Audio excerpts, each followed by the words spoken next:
नमः। हरि ओम।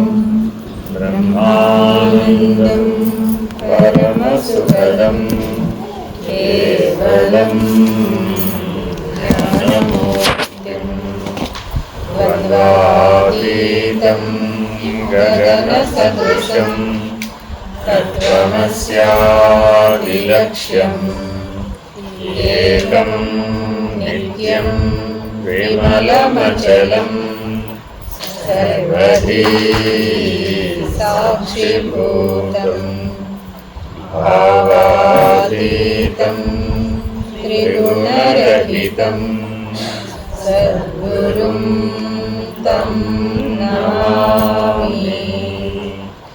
नमो ब्रह्मादिभ्यो ब्रह्मविद्या सम्प्रदायकर्तृभ्यो वंश ऋषिभ्यो महात्म्यो नमो गुरुभ्यः।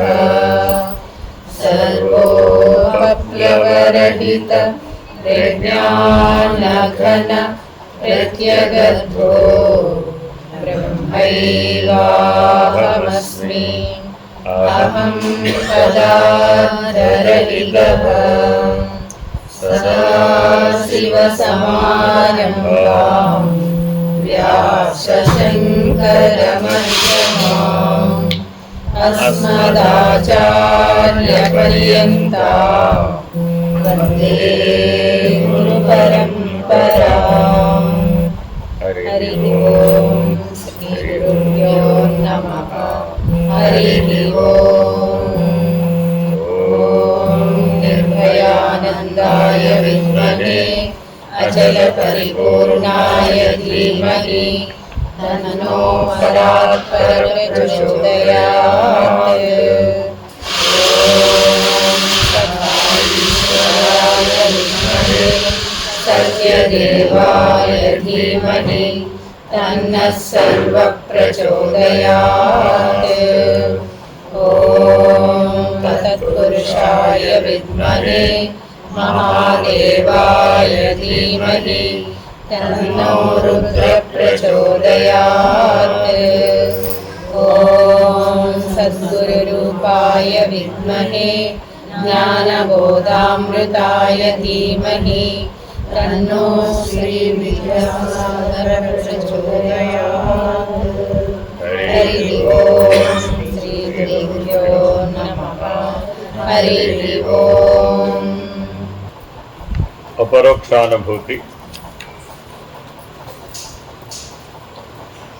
మనం ఇప్పుడు ఏ ప్రకరణం చూస్తున్నామంటే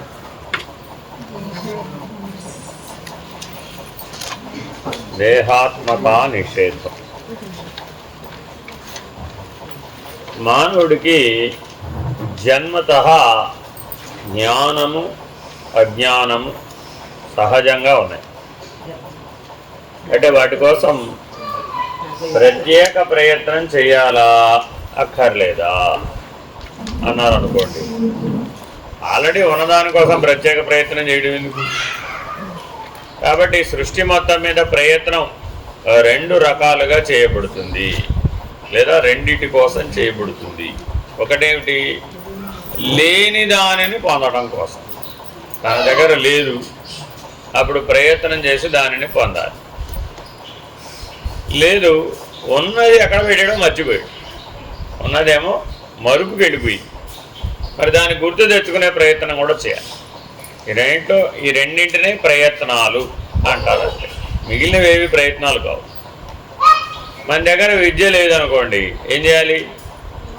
ప్రయత్నం చేసి విద్యను సంపాదించాలి. లేదు, మన దగ్గర ధనం లేదనుకోండి, ప్రయత్నం చేసి ధనాన్ని సంపాదించాలి. మన దగ్గర శరీరం లేదనుకోండి, ప్రయత్నం చేసి శరీరాన్ని సంపాదించాల్సిందే, వేరే మార్గం లేదు. ఏదైనా లేకపోతే ఏం చేయాలి? ప్రయత్నం చేసి సంపాదించాలి, అంతే, వేరే మార్గమేమీ లేదు. ఇక్కడ సృష్టి మొత్తం మీద సర్వజీవులకు సర్వ ఉపాధులకు ఏ బ్రహ్మాండంలో అయినా సరే, ఈ బ్రహ్మాండమే కాదు, ఏ బ్రహ్మాండంలో అయినా సరే సృష్టి నియమం ఏమిటి? నీ దగ్గర ఏమైనా లేదనుకోండి, ఏం చేయాలి? ప్రయత్నం చేసి సంపాదించాలి. సరే, అలా తాను తన వద్ద లేనివన్నీ ప్రయత్నం చేసి పొందేయటం అనేటటువంటి పొందితే మరి అనుభవం వస్తున్నా రాదా? వచ్చింది. ఆ అనుభవము శాశ్వతమా అశాశ్వతమా అనే విచారణ అనుభవించిన వాడికి కలుగుతుందా, కలగడం లేదా? కలుగుతుందిగా. ఏదైనా మీకు అనుభవం కలిగిందండి. మీ దగ్గర ఉప్పు లేదండి, మీ ఇంట్లో వంట చేయాలనుకున్నారు. మరి ఉప్పు లేకుండా వంట చేస్తారు? చేయలేరు కదా. ఎంత వంట చేసినా ఉప్పు లేకుండా పని జరగదు. కాబట్టి ఉప్పు లేకపోతే ఏం చేయాలి మరి? ఇప్పుడు వేరేది ఏమైనా వేసుకోవాయా అన్నారు. ఉప్పు బదులు వేరేది ఏమైనా వేసుకోమంటే ఏం వేసినా దాంట్లో సరిపోదు, అంతేనా కాదా? మరి ఆ ఉప్పును తెచ్చి సంపాదించుకొని అది వేసుకునేదాకా ఏమంటారు, రసభంగం జరుగుతుంది అన్నారు. ఏం జరుగుతుందండి ఇంతకీ? రసభంగం జరుగుతుందట. రసభంగం అంటే రసం అంటే ఆనందం. రసం అంటే అర్థం ఏంటండి? ఆనందం. ఇప్పుడు ఆ కాస్త అంత చిటికెడు ఉప్పు పడలేదండి, ఏమిటైంది తేడా? ఆనందానికి భంగం వచ్చింది. అర్థమైందండి? సర్దుకోవచ్చుగా, సర్దుకోకూడదా? ఏదో నిమ్మకాయ పిండుకోండి, లేదా పాలకూర కలుపుకోండి, లేకపోతే ఇంకేదేదో రకరకాల పెరుగు కలుపుకోండి, ఇలా ఏదో లేకపోతే దానిమ్మ గింజలు కలుపుకోండి, ఏటేటో చెప్తాం. కానీ రసభంగం తీరుతుందంటారా?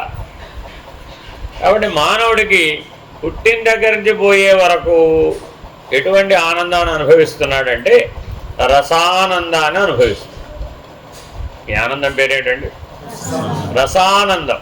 Very very important. నిన్ను పోషించేది ఏమిటయ్యా అంటే ఈ రసానందమే, వేరే ఇంకేమి లేదు.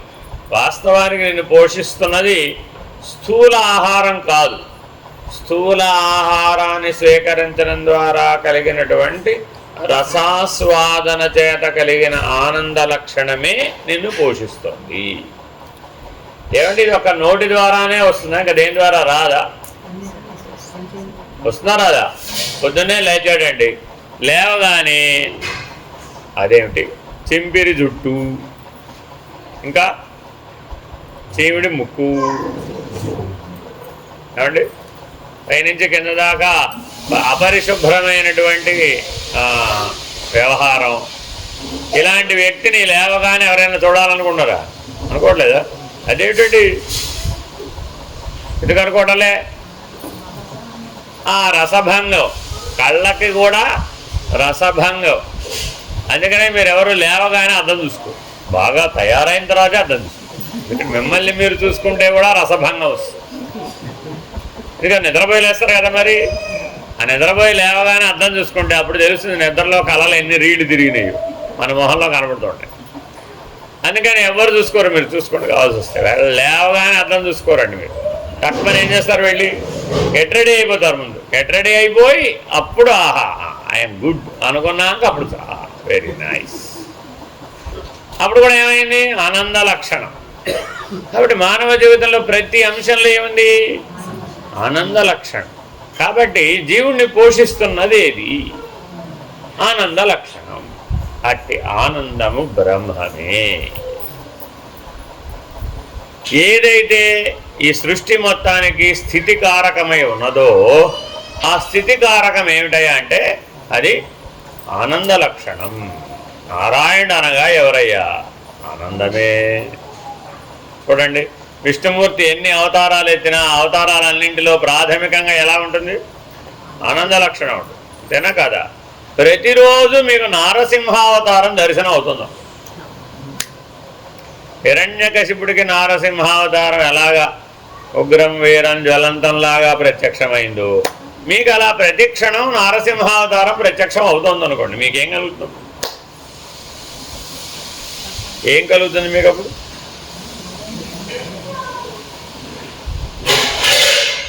ప్రతిక్షణం మీ ఎదురుకుండా ఏమంటారు? ఉగ్రనారసింహం మీ కళ్ళ ముందు ప్రత్యక్షమై కనపడుతోంది. అప్పుడు మనకేమనిపించింది?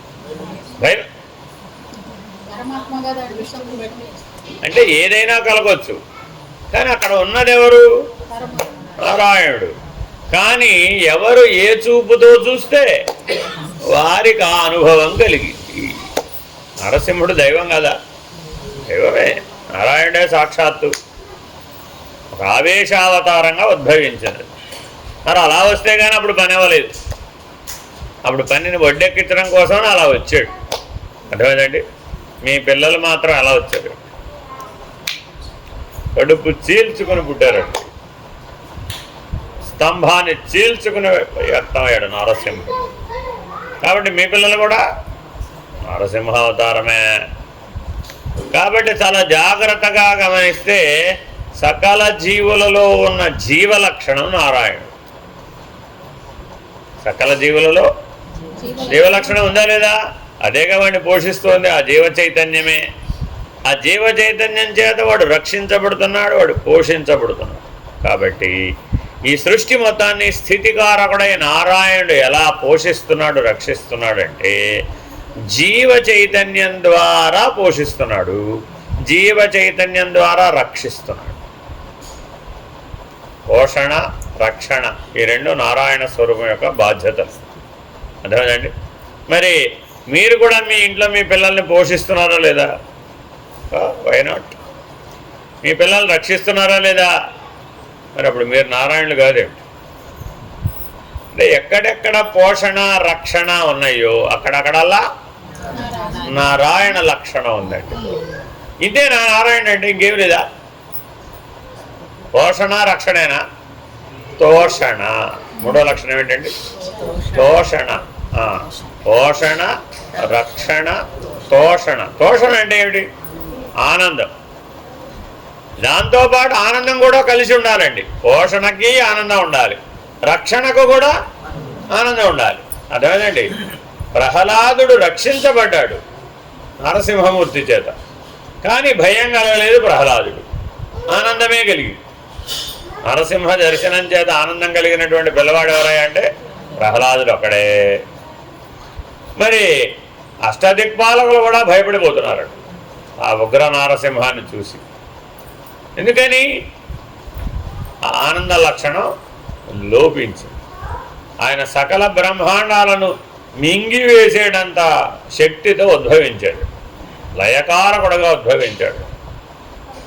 రాక్షసుల్ని సంహరించడం అంత సులభం కాదండి. అప్పుడు వాళ్ళలో పోషణ లక్షణం బదులు లయకారక లక్షణం రావాలన్నమాట. ఇప్పుడు ఆయనలో ఉండేది ఏమిటా?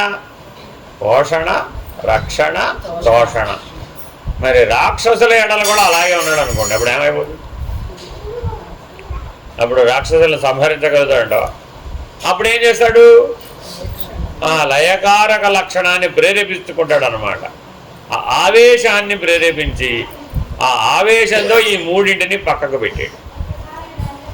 పోషణ, రక్షణ, తోషణ, లయం. నారాయణలో ఎన్ని లక్షణాలు అండి ఇప్పుడు? పోషణ, రక్షణ, తోషణ, లయం. మరి ఆ లయస్థితి లేకపోతే ధర్మ సంరక్షణ చేయగలుగుతారా? శిష్ట రక్షణ, దుష్ట శిక్షణ చేయవలసిందే. అందుకనే చూడండి, మీరు ఎన్ని పురాణాలు చదివినా ఏదైనా సమస్య వచ్చిందనుకోండి, పదండ్రా బాబు బలోమని వైకుంఠం పోవడమే నారాయణ స్వామి దగ్గరికి. స్వామి మేమేం చేయలేకపోతున్నాం బాబోయ్, రండి బాబోయ్, మమ్మల్ని రక్షించండి బాబోయ్. సరేనే వస్తున్నాను, డోంట్ వరీ అని ఆయన అభయం ఇవ్వడం. సందర్భానుసారంగా మత్స్యకూర్మవరాహ నారసింహశ్చ, తర్వాత అండి వామన భృగురామ రామకృష్ణ ఇత్యాది అవతారములు ధర్మ సంరక్షణార్థమే వస్తున్నాయి. ఇది గుర్తుపెట్టుకోవాలండి. ధర్మ సంరక్షణార్థాయ సంభవామి యుగే యుగే. సరే, అందులో భాగంగానే దుష్ట శిక్షణ, శిష్ట రక్షణ. భగవాన్ బాబావారు అడిగారు, దుష్ట శిక్షణ శిష్ట రక్షణనా, దుష్టత్వ శిక్షణ శిష్టత్వ రక్షణ?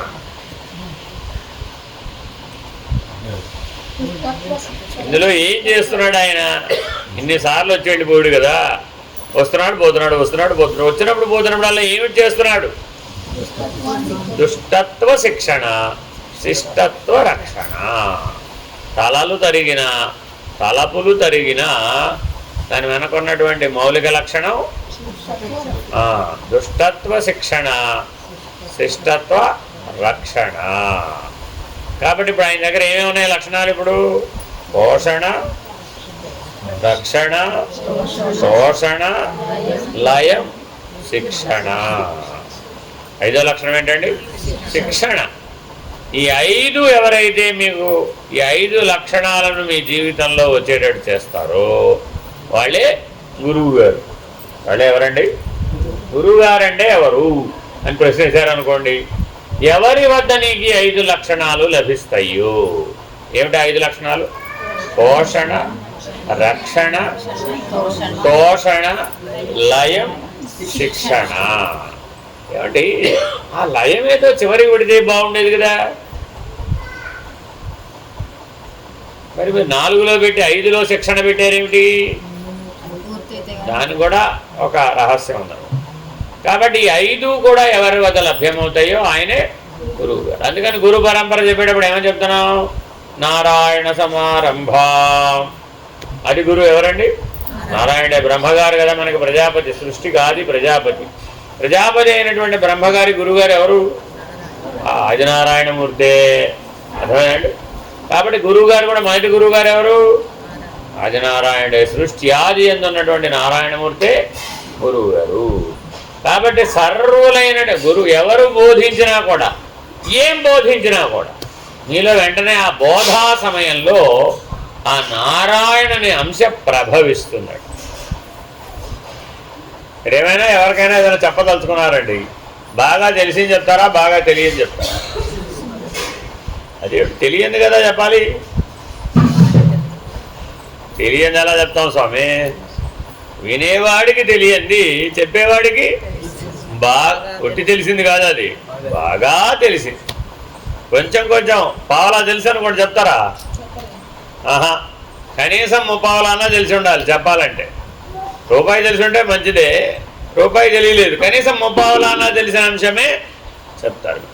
ఆ బోధా సమయంలో మీలో ఏమిటైందంటే ఇప్పుడంటే నారాయణాంశం ప్రభవించింది. Very very important. మీరు మీ పిల్లలకి ఏమైనా బోధించారా లేదా? చాలా చెప్పేవాడు బాబు. ఆ చెప్పినప్పుడు ఎవరయ్యా నువ్వు? నారాయణాంశం. తండ్రి పిల్లలకి ఏమైనా చెప్తాడా చెప్పడా? నారాయణ స్వరూపం. అయ్యో సందేహం లేదు. అతిథి మనకేమైనా బోధిస్తున్నాడా లేదా? బోధిస్తున్నాడు. కాబట్టి అతిథి కూడా ఎవరు? అభ్యాగతో విష్ణు. ఏమయ్యా ఎప్పుడన్నా రాని ఆయన ఎవరయ్యా? అభ్యాగతో స్వయం విష్ణు. చెప్ప పెట్టకుండా వచ్చాడని అనకూడదట. ఆ చెప్ప పెట్టకుండా వచ్చేవాడే విష్ణు స్వరూపుడు. ఇన్విటేషన్ ఇచ్చి నేను రేపొద్దున 10:30కి నువ్వు రెడీగా ఉండు నేను వస్తున్నా అని చెప్పేవాడు కాదట. అర్థమైందండి? ఒకరెవరు? మనమే వెళ్ళి పిలుచుకొచ్చేవాళ్ళం. ఏమండి మా ఇంటికి మీరు అతిథిగా రండి అని అడిగి పిలుచుకొచ్చేవాళ్ళం ఒకళ్ళు. ఒకరెవరు? వాళ్ళందరూ వాళ్ళే నడిచి వచ్చేస్తారట. ఇవాళ మీ ఇంట్లో నేను మీ ఇంట్లో భిక్షకు వచ్చానండి అంటాడు. ఆయన ఎవరు? అభ్యాగతి. కాబట్టి అభ్యాగతో స్వయం విష్ణు. కాబట్టి ఎక్కడ చూసినా ఏం కనబడుతుందంటే ఇప్పుడు తల్లిలోనూ నారాయణ స్వరూపమే, తండ్రిలోనూ నారాయణ స్వరూపమే, అతిథిలోనూ నారాయణ స్వరూపమే, గురువు గారిలో కూడా నారాయణ, సకల దేవతలలో కూడా నారాయణ అంశం ఉన్నాడు. ఇది గుర్తుపెట్టుకోవాలండి. ఎవరైనా సరే దైవం అని అనిపించుకోవాలంటే అంటే ఎవరు? వరుణదేవుడు, అగ్నిదేవుడు, యమధర్మరాజు, ఇంకా వాయుదేవుడు, ఇంకెవరైనా సరే భూదేవత, ఇలా దేవీ దేవతల పేర్లు ఎన్నో తెలుసు కదా మనకి. ఏ దేవీ దేవత అయినా సరే వాళ్ళలో ఉన్నటువంటి దివ్యత్వం నారాయణాంశం. కాబట్టి సృష్టి మొత్తం అంతా కూడా జీవ చైతన్యంగా, దివ్య చైతన్యంగా నారాయణుడు వ్యాపించి ఉన్నాడు. నారాయణ అంటే అర్థం ఏంటంటే వ్యాపించిన వాడెవడు? ఆయన నారాయణుడు. ఆయన సకల దేవతలలో దివ్య చైతన్యంగా వ్యాపించాడు, సకల జీవులలో జీవ చైతన్యంగా వ్యాపించాడు. సరే, ఈ జీవ చైతన్యం ఆ దివ్య చైతన్యం ఒక్కటేనా వేరువేరా? అన్ని నారాయణాంశేగా. అర్థమైనా? అందుకే సూర్యుడు ఎవరయ్యా అని అడిగాం. సూర్యనారాయణ వేదపారాయణ ఆర్తరక్షామణి దైవజూడామణి అని ప్రార్థన చేశాం. కాబట్టి సూర్యుడు కూడా ఎవరు? నారాయణుడే. మరి రాత్రి లేడే, మా రాత్రి ఏం చేయాలి ఇప్పుడు? ఆయన ప్రతిబింబం ఉంది కదండి. చంద్రుడు కూడా సూర్యుడేనట. గుర్తుపెట్టుకోవాలండి. చంద్రుడు కూడా సూర్యుడే. ఎందుకని? ఆ సూర్య ప్రకాశమేగా ప్రతిఫలనం చెంది చంద్రుడిగా మనకి మన రాత్రిపూట మార్గదర్శకత్వాన్ని నిర్వహిస్తోంది. కాబట్టి ప్రతిబింబమే అయినప్పటికీ అది నారాయణుడే. చంద్రుడు ప్రతిబింబమే, కానీ ఎవరు? నారాయణుడే. జీవుడు ప్రతిబింబమే, కానీ నారాయణుడే. అంతేనండి.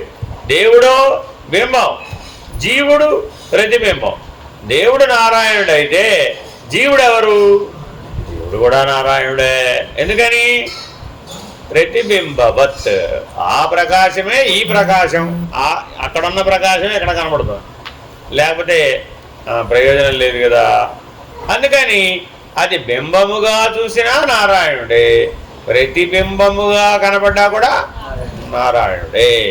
అందువల్ల ఇక్కడ అక్కడ అని చెప్పడానికి వీల్లేదన్నాడు ప్రహ్లాదుడు. ఇందు గలడు అందు లేడని సందేహము వలదు, చక్రి సర్వోపగతుండు. ఏమిటి చక్రి? బింబ ప్రతిబింబ న్యాయాన్ని తిప్పుతున్నట్టు ఈయన. ఆయన చేతిలో చక్రం ఉందా లేదా? చక్రి అంటే చక్రమును ధరించిన వాడు. ఏమిటినా? ఆ బింబ ప్రతిబింబ న్యాయం అనే చక్రాన్ని తిప్పుతున్నట్టు, అంతే, వేరే ఇంకేమీ లేదు. నారాయణ అడిగారు వీళ్ళందరూ వెళ్ళి, స్వామి ఇన్ని బ్రహ్మాండాలు, ఇన్ని కోట్ల జీవులు, ఇంత వ్యవహారం మీరు ఒక్కరే ఎలా నిర్వహిస్తున్నారు స్వామి అని అడిగారు. ఏం చెప్తాడంటావు? నేనేం చేయడం లేదన్నట్టు. అనంతమైనటువంటి విశ్వాన్ని నడిపేటటువంటి విశ్వపురుషుడు, విశ్వంభరుడు, విశ్వేశ్వరుడు విష్ణుమూర్తి ఏం చేస్తున్నావు స్వామి? ఎలా ఇంత పరిపాలన ఎలా చేస్తున్నావు? ఇన్ని అంశాలను ఎలా నడిపిస్తున్నావు? ఇంత వ్యాపక ధర్మంతో ఉన్నావే, ఇన్ని అనుభవాలు, మాకేదో చెంచాడు జీవితం అనుభవం అనుభవించాలంటేనే మా వల్ల కావడం లేదు, బద్దలైపోతుంది ఇక్కడ. మరి ఆయనకో విశ్వ వ్యవహారం ఏకంగా ఏ బ్రహ్మాండంలో వాడు పిలిచినా ఆయన వెళ్ళాల్సిందే. అక్కడ బ్రహ్మగారు వేరే ఉండవచ్చు, అక్కడ సృష్టి వేరే ఉండవచ్చు, అక్కడ జీవులు వేరే ఉండవచ్చు, కానీ విష్ణుమూర్తి మాత్రం అన్ని బ్రహ్మాండాలు కలిపి ఒకడే, ఎవరు పిలిచినా వెళ్ళాల్సిందే. మరి ఇప్పుడు మనకి పని ఎక్కువ, ఆయనకి పని ఎక్కువ. కానీ మనం ఏమంటున్నామండి? అయ్యో వెరీ బిజీ అండి. ఆ విష్ణుమూర్తి కంటే బిజీగా ఉన్నారండి ఇప్పుడు. అవకాశం ఉందంటారా? కాబట్టి బిజీ అన్న వాళ్ళందరినీ కాస్త వైకుంఠం వెళ్ళి రమ్మన్నారు. కొద్దిగా టైం కుదుర్చుకొని వైకుంఠానికి వెళ్ళొస్తే విష్ణుమూర్తి ఎంత పని చేస్తున్నాడో తెలిస్తే మనందరికీ పనిలో ఆదర్శం ఎవరంటే విష్ణుమూర్తి. అంత పని చేసేటటువంటి విష్ణుమూర్తి గారిని అడిగారట, ఏమయ్యా ఏం చేస్తున్నావని. ఏం చేయడం లేదు, చాలా ఖాళీగా ఉన్నానండి, అసలు ఈ సృష్టిలో నా అంత ఖాళీగా ఎవరు లేరు. అదేవిడ ఎలా స్వామి, ఇది ఎలా సాధ్యం అంటారు? నేనేం చేయలేదయ్యా, సకల బ్రహ్మాండాలకి ఒక నియమాన్ని విధించా, ఆ నియమం మేరకు అవి ప్రవర్తిస్తున్నాయి. మొదటి అవతార్ మెహర్ బాబా అంటాడు అనమాట, కొండ మీద నుంచి రాయిని కిందకు తొయ్యాలండి. ఏం చేయాలి?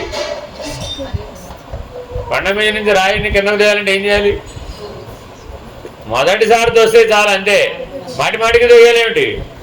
ఇంకా దాని వేగానికి అదే పడిపోతుంది. అలాగే ఆయన మొదటిసారి తోసేట. ఏమిటా మొదటిసారి తోసింది? బింబ ప్రతిబింబ న్యాయవత్. ఏమిటండి అది? బింబ ప్రతిబింబ న్యాయవత్ అనే నియమాన్ని చేసి, ఒక చక్రాన్ని ఏర్పాటు చేసి ఒక తోపు తోసాడు. ఏమైంది? అప్పటి నుంచి తిప్పడం మొదలుపెట్టాడు. తోపు తోయడం అంటే అర్థం ఏమిటి? తిప్పడం మొదలుపెట్టాడట. ఎప్పుడైతే తిప్పడం మొదలుపెట్టాడో ఇహ జరగడం ఆగల. అని ఏమంటారు? Law of inertia. విజ్ఞాన శాస్త్రం దానికి ఒక చట్టం రాసింది. ఏమండి? ఒకసారి మొదలైతే మళ్ళా దానంతరం అది ఆగే వరకు అది తిరుగుతుంది. ఒకవేళ ఆగిందే అనుకోండి, మళ్ళా మొదలయ్యే వరకు ఆగిపోతుంది. పెద్ద చిక్కది. అర్థమైందండి? ఒకవేళ ఆగిపోయింది, లా ఆఫ్ ఎనర్జీ రెండు చెప్తుందండి. ఒకటేంటి? అసలు కదలలేదు, ఇంకా అది ఎప్పటికీ కదలదండి. కదులుతోంది, ఎప్పటికీ కదులుతుంది. కదిలేది ఎప్పటికీ కదులుతోంది, కదలనేది ఎప్పుడూ కదలదు. రెండింటి యొక్క లక్షణం ఒకటే, లా ఆఫ్ ఎనర్షియా. అర్థమేనండి? మనలో రక్త ప్రసరణ ఎప్పుడు మొదలైందండి? మనలో రక్త ప్రసరణ ఎప్పుడు మొదలైంది? ఎప్పుడు ఎప్పుడు ఎప్పుడు ఎప్పుడు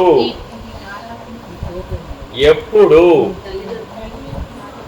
నీలో రక్త ప్రసరణ వ్యవస్థ ఎప్పుడు మొదలైంది? ఎప్పుడు ఎప్పుడు ఎప్పుడు ఎంత కష్టమో ఈ ఆన్సర్ చెప్పడం. ఆలోచించండి. ఊరికే ఉజ్జాయింపుగా తల్లి గర్భంలో అన్నామే కానీ ఎప్పుడో కరెక్ట్గా చెప్పు. ఎప్పుడు ఆగిపోతే చెప్పని, ఎప్పుడు ఆగిపోతుంది? మనం ఇందులో చెడిపోతే. నువ్వు ఎప్పుడైతే అందులో చేరగానే అది మొదలైంది.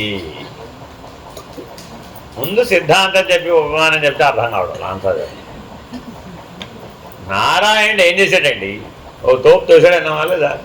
నువ్వు కూడా ఏం చేసావు? ఈ శరీరంలో చేరేవు. అదే తోయడం అంటే. చక్రీయమైన దాన్ని తిప్పడం మొదలుపెట్టావు. తిప్పడం మొదలుపెట్టగానే ఏమైంది? మళ్ళా నువ్వు తప్పుకునేంత వరకు అది తిరుగుతూనే ఉందంటే. ఇంకా దాగలేదండి. అర్థమేనండి? ఎప్పుడో చెప్పండి మీరు చేరి ఈ శరీరంలోకి మీరు ఎప్పుడు చేరారు? ఎప్పుడు చేరారు అంటే అప్పటిదాకా మరి రక్త ప్రసరణ వ్యవస్థ లేదన్నావా?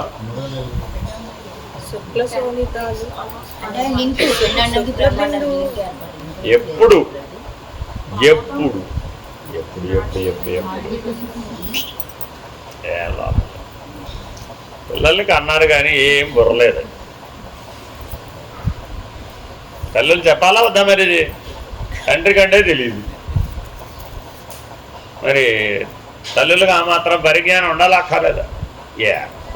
కానాలంటే కనేసేవాడు. ఏ రోజున తల్లికి తెలిస్తే ఆ రోజున ప్రవేశించాడు అంతే. ఇప్పుడప్పుడు అని చెప్పలేదండి. అందులో నువ్వు ఎప్పుడు ప్రవేశించావా అంటే తల్లికి ఒక రోజున తెలిసిపోయింది. I am not the same, I am different.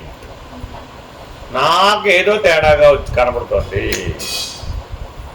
మిగిలిన లక్షణాలతో చెప్పలేదు, మీరు చెప్పే లక్షణాలతో చెప్పలే. తల్లికి స్పష్టంగా తెలిసిందట. ఏ రోజున తల్లికి స్పష్టంగా తెలిసిందో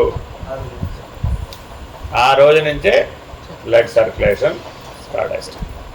మళ్ళీ ఎప్పటి వరకు పనిచేస్తుంది? అంతేనా కదా? ఈ శరీరానికి 5 లక్షణాలను ఇచ్చాడట వాడి చేరిక ద్వారా. ఏమిటండి 5 లక్షణాలు? నాకు చెప్పే ఆల్రెడీ. పోషణ, రక్షణ, పోషణ, లయం, శిక్షణ. ఈ 5 లక్షణాలు ఈ శరీరానికి పుట్టక ముందు నుంచే వస్తున్నట్టు. వీడు ఇప్పుడు నారాయణుడు కాదేమో, ఆయనేమో విశ్వానికి ఇస్తున్నాడు, నువ్వేమో నీ ఉపాధినికి ఇస్తున్నావు. అదేంటంటే జీవుడికి ఈ ఉపాధే పెద్ద విశ్వం. ఎన్ని పనులు వీడికి ఉన్నా కదా? తిన్న ఆహారాన్ని జీర్ణమయ్యేటట్టు చేయాలి, అవసరమైంది తీసుకోవాలి, అనవసరమైంది విసర్జించాలి, రక్త ప్రసరణ వ్యవస్థ పనిచేయించాలి, ఇన్హలేషన్, ఎగ్జలేషన్, శ్వాస నియంత్రణ వ్యవస్థను పనిచేయించాలి. అసలు ఇది పనిచేయించాలి ముందు, అంతేనా కదా? మనోబుద్ధి చిత్తాహంకారాలను పనిచేయించాలి, వివేకంతో పని చేయించాలి. చాలా పని ఉందండి. ఇదంతా ఎవరి పని? జీవుడి పనే, దేవుడి పని కాదు ఇదంతా. మరి జీవుడు కొద్దిగా పని ఉందా, బాగా పెద్దగా పని ఉందా? కొద్దిగా పని ఉందా, పెద్దగా పని ఉందా? వెళ్ళి జీవుడిని అడిగామట, ఇంత పని ఎలా చేస్తున్నావా బాబు? 12 systems at a time, how you are able to work? నేను ఒక పని చేస్తే ఓ పని చేయలేను. మనం బయట తెలివి ఎంతండి? ఓ పని చేస్తే ఓ పని చేయలేడు అంతే. అన్ని పనులు ఒకసారి చేయొచ్చుగా అన్నాం. అన్ని పనులు ఎలా చేస్తారయ్యా? అంటాడు. అంతేనా కదా? మరి లోపల జీవుడు 12 విధానాలను ఒకేసారి రన్ చేస్తున్నాడు. ఈ 12 కూడా సైక్లికే. చూసుకోండి, ఇందులో ఏది నాన్ సైక్లిక్ లేదు. దానికది పనిచేయడం మొదలుపెట్టింది. ఎప్పటి వరకు పనిచేస్తుంది? నువ్వు దాంట్లో తప్పుకునేదాకా పనిచేస్తుంది. అర్థమైందండి? కాబట్టి జీవుడు కూడా చక్రధారి తిప్పుతున్నాడు. జీవుడిని అడిగామట, ఏం చేస్తున్నావని. ఏంటి నేనేం చేయలేదు, సాక్షి. అక్కడ నారాయణమూర్తిని అడిగాం, ఈ విశ్వచక్రాన్ని ఎలా తిప్పుతున్నావయ్యా బాబు, ఇంత భారాన్ని ఎలా మోస్తున్నావయ్యా బాబు. సాక్షి. ఆయన అదే సమాధానం చెప్పాడు, ఈయన అదే సమాధానం. మన తెలివి మాత్రం ఏమంటారు, ఏదో నీకు చెప్పడానికి అట్లా చెప్తున్నాడుగా అని చాలా బిజీగా ఉన్నాడు. అర్థమైందండి? అలా ఎలా ఉంటాడండి? ఆయనే స్వయంగా ఆయన గురించి ఏం చెప్పుకున్నాడు, స్వయమేవతు సాక్షి. ఎవరండి? నాకు నేనే ఒక నియమాన్ని విధించుకున్నాను. ఎవరో నాకు చేయలే, ఎవడో చెప్పినట్టు నేను ఉండేవాడిని కాదు. ఎవరండి నేను? స్వయమేవతు సాక్షి. ఎందుకనండి అలాగా? ఆ నియమం లేకపోతే ఏమిటైపోతుంది? ఆ నియమం లేకపోతే ఏమైపోతుంది? గుండె కొట్టుకుంటే జీర్ణాశయం పనిచేయదు, జీర్ణాశయం పనిచేస్తే మెదడు పనిచేయదు, మెదడు పనిచేస్తే కాళ్ళు పనిచేయవు, కాళ్ళు పనిచేస్తే జ్ఞానేంద్రియాలు పనిచేయవు. ఏదో ఒకటే పనిచేస్తుంది. మన తెలివితో అయితే మాత్రం ఒకటే పనిచేస్తుంది అంతే, ఇంకోటి పనిచేయదు అంతే. కళ్ళు పనిచేస్తే చెవులు పనిచేయవు, చెవులు పనిచేస్తే కళ్ళు పనిచేయవు. ఎందుకని? ఒకటే చేయాలండి బాబు, రెండో చేస్తే బాబు డిస్టర్బ్ అయిపోతారండి బాబు. చూడండి, మీరు ధ్యానం చేసే వాళ్ళందరూ ఏమంటారండి, పక్కనే ఉన్నా సార్, డోంట్ డిస్టర్బ్ మీ. ఎందుకని? ఒక్కటే చేస్తాడట వాడు అంతే. మరి సాక్షిత్వం అంటే ఆ సాక్షిత్వమే ఒకటి, ఈ మిగిలినవన్నీ అనేకం. అవన్నీ వాటంతటవే జరుగుతున్నాయి అయ్యా. ఆటోమేటిక్ అనకూడదు, ఆ ఇంగ్లీష్ పదం సరిపోదు. వాటంతటవే జరుగుతున్నావు. అర్థమైందండి? ఏమిటది? వాటంతటవే జరుగుతున్నాయి, నీ ప్రమేయం లేకుండా. ఇది వెరీ వెరీ ఇంపార్టెంట్. నీ ప్రమేయం లేకుండా వాటంతటవే జరుగుతున్నాయి. ఆ విశ్వచక్రమైన అలాగే జరుగుతుంది, ఈ జీవచక్రమైన అలాగే జరుగుతుంది. నీ మానవుడు బాగా నమ్మిన సిద్ధాంతం ఏమిటి? మానవుడు బాగా నమ్మిన సిద్ధాంతం ఏమిటి? ఇన్వాల్వ్ అవ్వాలండి. మీరు ఇన్వాల్వ్ అవ్వకపోతే లాభం లేదు. మనం అనుకున్న ఫలితాలు రావాలంటే మీరు బాగా ఇన్వాల్వ్ అవ్వాలి. అంటారా లేదా? అప్పుడు ఇన్వాల్వ్ అయితే ఏమయ్యావు? సాక్షాలు అవుతావు, అవవుగా. You should feel your chair. మీ చైర్ మీరు బాగా ఫీల్ అవ్వాలి, లేకపోతే టార్గెట్ ఎలా అచీవ్ చేస్తారు మీరు? ఉద్యోగులందరికీ ఏం చెప్తారండి, ఒక అధికారి ఉన్నాడండి, ఆయన నేను అధికారిని అనుకోలేదండి. అప్పుడు మరి ఆ అధికారంతో పని చేయగలుగుతాడా? నేను సామాన్యుడిని అని అనుకున్నాడండి ఓ కలెక్టర్ గారు. అప్పుడు ఆ కలెక్టర్ గారు ఆ జిల్లాలో ఉన్నటువంటి పరిపాలనంతా చేయగలుగుతాడా? ఓ రాజుగారు ఉన్నారండి, నేనేం స్పెషల్ కాదు, నేను సామాన్యుడిని, అందరు పౌరుల్లో నేను కూడా ఒకడిని అని అనుకున్నాడు అనుకోండి. అప్పుడు ఆ రాజుగారు పరిపాలన చేయగలుగుతాడా? చేయలేడుగా. ఎందుకని? అది ఫీల్ అవ్వాలి అంతే. పెనం మీద కూర్చుని ఫీల్ అవ్వాలంటారా వద్దంటారా? ఏమండి, పెనం మీద కూర్చుని ఫీల్ అవ్వాలంటారా వద్దంటారా?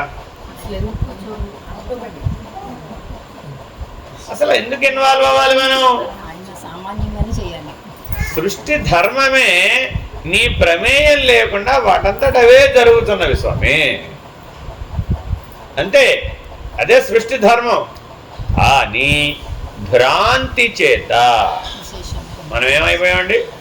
భ్రాంతి చేత నా ప్రమేయం ఉంటేనే అది సవ్యంగా సాగుతోంది అనుకున్నాడు అంతే. ఇప్పుడు సమస్య పెరిగిందా తగ్గిందా? తగ్గిందా పెరిగిందా? మీ తోటలో పూల చెట్లు ఉన్నాయండి, వాటిని రోజు బాగా తిడుతూ నీళ్ళు పోసారు అనుకోండి, ఏమవుతుందంట?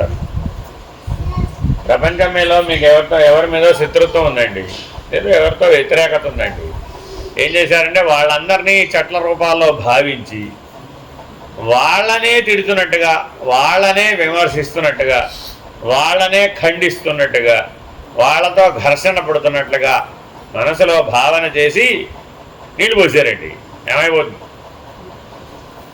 ఏమైపోతాయి? ఎన్ని నీళ్లు పోసినా, ఎన్ని ఎరువులు వేసినా కానీ మాడి మసైపోతాయి. అదేమిటి?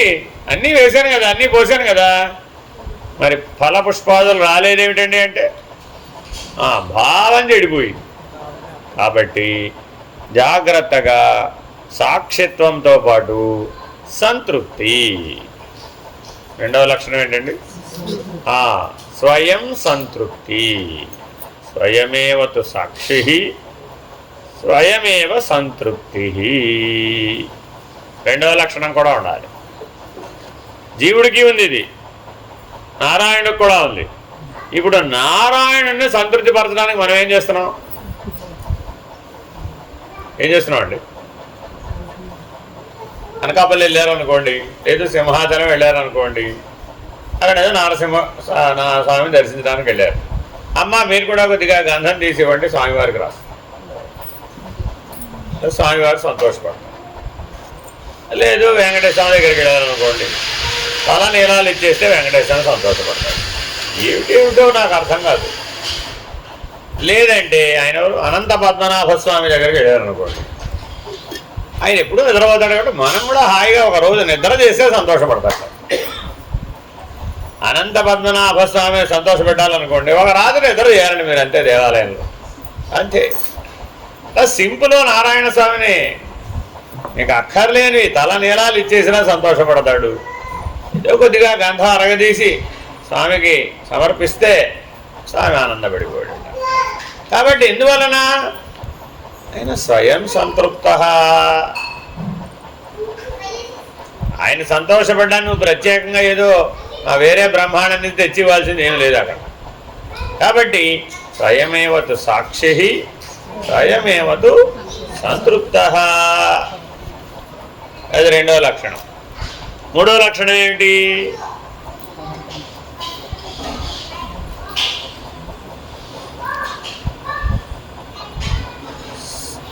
అయమేవతు ఆనంద. మొదటి రెండు ఏమిటండి? స్వయమేవతు. మూడో లక్షణానికి వచ్చేసాడు. అయమేవతు ఆనంద. జీవుడైనా అంతే, అక్కడ నారాయణుడైనా అంతే. అయమేవతు ఆనంద. నేను ఆనంద సముద్రము వంటి వాడినట. ఆయన ఎటువంటి వాడండి? ఆనంద సముద్రం. మనం ప్రత్యేకంగా ఏం చేద్దాం అనుకున్నాం? స్వామివారికి అప్పుడెప్పుడో భూమి పుట్టినప్పుడు గడ్డపార తగిలిందటండి. అందుకని కొద్దిగా ఇక్కడ ఏం రాస్తారు? ఏదో కాదండి, పచ్చకర్పూరం. ఇక్కడ నామం పెట్టడంతో పాటు ఏం చేస్తారు? గడ్డాన్ని కూడా పచ్చకర్పూరం అండి. ఏమిటో అక్కడ తెల్లగా పెట్టేవాడండి. అప్పుడెప్పుడో భూమి పుట్టినప్పుడు వారికి దెబ్బ తగిలిందండి. అందుకని వారికి ఆనందం కలిగించాలని ఏం చేస్తున్నాం? పెట్టాం. కొద్దిగా ఏమన్నా ఇందులో ఏమన్నా రిలేటివిటీ ఏమైనా కనబడుతుందా? దెబ్బ ఎప్పుడు తగిలిందండి? భూమి పుట్టినప్పుడు. పచ్చకర్పూరం ఎప్పుడు రాస్తారండి? మా ఇప్పుడు పచ్చకర్పూరం రాసి వారికి ఆనందం కలిగిస్తానంటావేమిటి? ఆలోచించండి. అందులో ఏదో రహస్యం ఉంది, గుర్తుపెట్టుకోండి. కర్మ ఏదైనా కానీ దైవికమైనటువంటి సత్కర్మ ఆచరిస్తున్నామంటే అంటే ఈశ్వర నిమిత్తం లేదా ఈశ్వరార్పణ బుద్ధితో ఏదైనా చేస్తున్నామంటే ఆ సత్కర్మ వెనక జ్ఞానం అనే రహస్యం దాగి ఉంది. ఆయన ఆనంద సముద్రమని గ్రహించే ప్రయత్నం చేయటం. అయమేవతు ఆనంద. అంతే. సరే, మూడో లక్షణం కూడా అయిపోయింది. ఇప్పుడు ఇది ఇద్దరికి వర్తిస్తాయి. ఇక్కడ దాకా ఇద్దరికి వర్తిస్తాయి. మీరు మీ మెలకువలో మొదటి లక్షణం ఏం పోషించుకోవాలి? ఇప్పుడు స్వయమేవతు సాక్షి. కాబట్టి దివ్య జ్ఞానాన్ని పొందాలి అంటే జీవుడు ఎలా జీవించాలి? మెలకువలో స్వయమేవతు సాక్షి. సరే, ఇదే జీవుడికి స్వప్నం ఉందా లేదా? మరి ఇప్పుడు ఉంది. ఆ స్వప్న కాలంలో ఎలా ఉండాలి? ఇప్పుడు స్వయమేవతు సంతృప్త. సంతృప్తి కనుక ఎప్పుడైతే సహజంగా స్వయంగా ఉన్నదో అప్పుడు కలయే లేదు, కళలు వచ్చే అవకాశమే లేదు. అప్పుడు ఈయన ఎవరు? జీవుడు దేవుడే. మూడవ లక్షణం, ఈ జీవుడికి మరి నిద్ర వస్తుంది కదా, రోజు నిద్రపోతున్నాడు కదా, మరి ఇక్కడే ఆనందాన్ని అనుభవిస్తున్నాడయ్యా అంటే విషయానందాన్ని అనుభవిస్తున్నాడు. ఇక్కడే ఆనందాన్ని అనుభవిస్తున్నాడండి, విషయానందం. ఏం కావాలి ఈయనకి ఇప్పుడు? దివ్యానందం. ఏం కావాలండి మనకి? దివ్యానందం. ఆ దివ్యానందాన్ని పొందాలంటే గాఢ నిద్రావస్థలో తెలివి ఎక్కడ ఉండాలట? అయమేవతు ఆనంద. నేను ఆనంద సాగరము వంటి వాడను అనే లక్షణంతో ఉండాలట. ఉండాలని నిద్రపోవాలా? ఉండాలని నిద్రపోవాలా? ఉండాలని నిద్రపోవాలా? ఒక పిల్లవాడు తల్లిని సంతోషపెట్టాలనుకున్నట్ట. ఎలా సంతోషపెడతాడండి? ఒక పిల్లవాడు తల్లిని సంతోషపెట్టాలనుకున్నాడు. అనుకుంటారా? ఎలా సంతోషపెడతాడు? ఆ తల్లికి ఇష్టమైన పని చేస్తే సంతోషం. అంతేనా? ఇష్టమైన పని అంటే అది అల్లరి చేయకుండా ఉంటాం.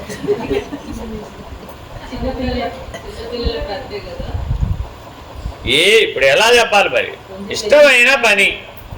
వాడికి చిన్న ప్రశ్న పెద్ద ప్రశ్న. ఇప్పుడు పిల్లవాడి దృష్టితో ఆలోచిద్దామండి. తల్లికి ఇష్టమైన పని ఏదో గుర్తించాలంటే ఇప్పుడు ఆ పిల్లవాడికి సులభమా కష్టమా? సులభమా కష్టమా? చిన్నప్పటి నుంచి చూసాడా లేదా? మరి తల్లికి ఇష్టమైన పని ఏమిటని డిసైడ్ చేయాలంటే సులభమా కష్టమా? ఏమిటది? అయిపోయింది. అక్కడ కాలండి 3 అయిపోయినాయి. 4వ లెవెల్కి వచ్చేసాం. 4వ లక్షణాన్ని నిర్వచించడం కోసం ముందు ఉపమానం చెప్తున్నా. మీ అమ్మగారిని మీరు సంతోష పెట్టాలండి. ఏం చేస్తే తల్లి ఆనందపడుతుంది?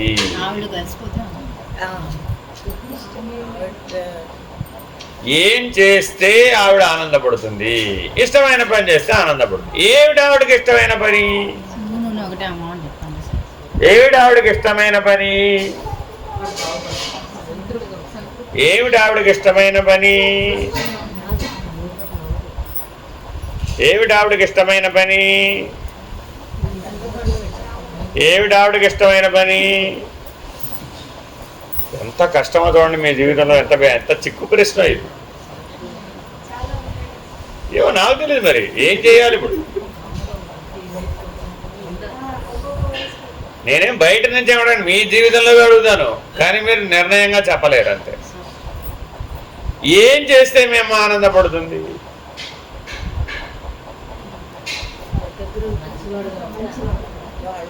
ఏం చేస్తే మీ అమ్మ ఆనందపడుతుంది? పక్కనే ఉంది మీ అమ్మ, అడగొచ్చుగా. ఏమ్మా ఏం చేస్తే ఆనందపడతాం? ఆవిడ చెప్పలేదు. గుర్తుపెట్టుకోండి, మీరు అడిగితే ఆవిడ కూడా చెప్పలేదండి. ఎందుకని? ఆవిడ దగ్గర కూడా పెద్ద 1116 జాబితా ఉంది. ఈ 1116లో ఏది ఆవిడ కూడా వెతుక్కోవాల్సిందే. చెప్పనా? మీరందరూ ఆనందపడ్డ క్షణం అండి. పిల్లవాడు తాను తింటూ తల్లి నోట్లో పెట్టడానికి ప్రయత్నిస్తాడు. ఆవిడ పెట్టిన అన్నమే అంతేనా కాదా? ఏమైనా కొత్త తెచ్చాడేమిటి? కానీ తాను తింటూ తింటూ మా అమ్మకి పెట్టాలి అని అనిపించిందట. అంతే, అడేం ఆలోచించడండి. ఇది ఎంగిలా మరొకట, నేను తింటున్నానే, నేను తినేది పెట్టొచ్చా, మా అమ్మకి పెట్టొచ్చా, అందులో ఈ ఉచ్చనీచాల గొడవ లేదట అక్కడ, ద్వంద్వానుభవాల మాలిన్యం లేదట అక్కడ. అంతే, తినేది తక్కువని పెట్టాడు. వాళ్ళ అమ్మ ఏం చేస్తాడు,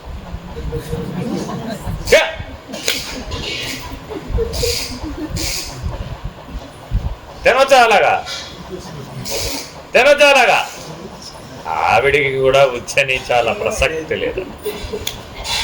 వరే వాడి ఎంగిల్ చేసి నేను తింటానేటి, నువ్వు తిన నేను అంటుందేమిటి, ఇది ప్రమాదం. ఇది ప్రమాదం, అర్థమైందండి. అలా ఏం చేయదండి, ఇది ఒక స్పాంటేనియస్ రియాక్షన్. దీని ఏమన్నారండి, స్పాంటేనియస్. దీనికేం ప్లాన్ వగైరా ఎట్సెట్రా ఏం లేదండి. బాగా ప్లాన్ చేయాలా వద్దా, నీ బర్త్డే ప్లాన్ చేయాలి, నీ డెత్ డే ప్లాన్ చేయాలి, ఎన్నెన్నో ప్లానింగ్లు అంతా కూడా. ఈ ప్లానింగ్లు ఏం లేవు అక్కడ, ఇన్స్టాంటేనియస్. ఈ ఆనందం కలగడానికి ఎంత టైం పట్టిందండి, క్షణం. అప్పుడే వాడిలో ఆ భావన కలిగింది, ఆ రియాక్షన్ కలిగింది, ఆ ఆఫర్ చేశాడు, అంతే, ఫినిష్డ్. ఇంకా ఆవిడకి జీవితకాలం ఆ మొమెంట్ గుర్తుందట. ఈ పిల్లవాడు 1,00,000 తప్పులు చేసినా ఆ ఒక్క పని చేసినందుకు క్షమించేస్తాడు,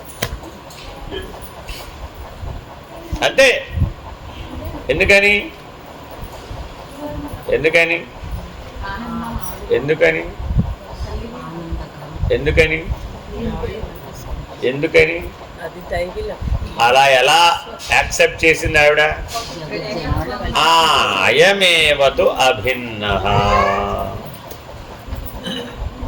4వ స్థాయికి వచ్చేప్పటికి ఏంటండి, అయమేవతు అభిన్న.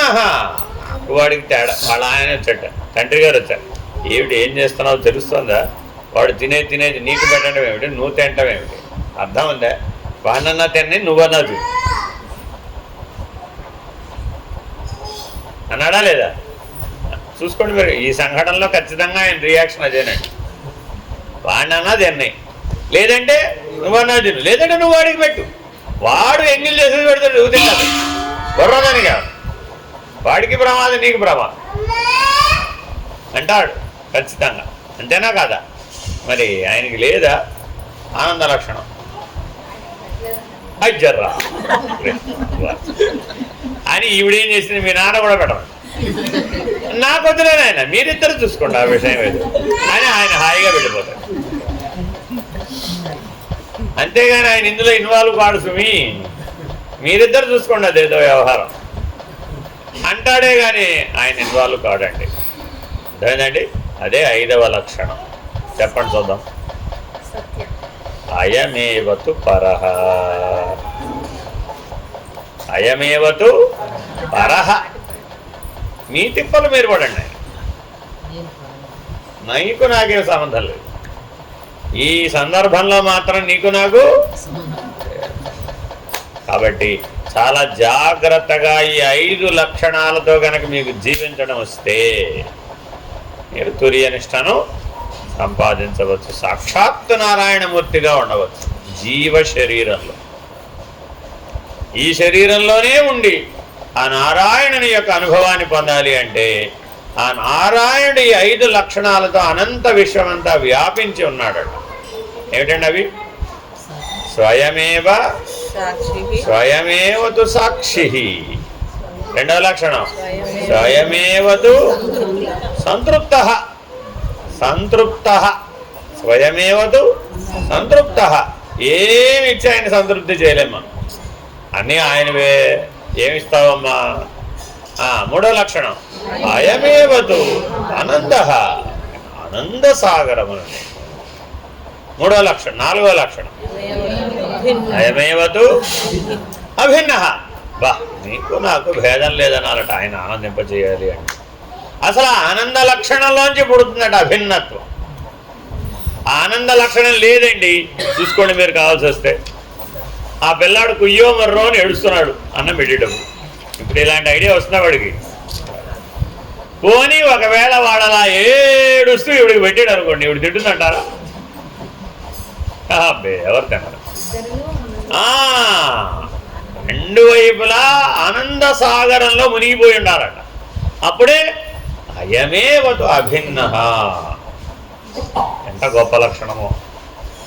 అంతే. అప్పుడు ఎవరయ్యా? సాక్షాత్తు నారాయణుడే. జీవుడేమిటి? నారాయణుడయ్యా బాబు. సరే, ఇప్పుడు అసలు నారాయణుడు వచ్చాడు. ఆయన ఎవరు? ఆది నారాయణుడు. ఆయన ఏమన్నాడు? అయమేవతు పరః. కాబట్టి చాలా జాగ్రత్తగా ఈ 5 లక్షణాలతో ఈ అధ్యాయాన్ని మనం ముగించబోతున్నాం. అర్థమైందండి? ఏమిటి అధ్యాయం? దేహాత్మతా నిషేధం. ఈ 5 లక్షణాల్లో ఎక్కడైనా మీకు శరీరం అని తోచిందే? ఛాన్సే లేదు. మీరు 5 లక్షణాలతో జీవించారండి, ఎక్కడైనా శరీరం నేనని అనుకునే అవకాశం లేదు.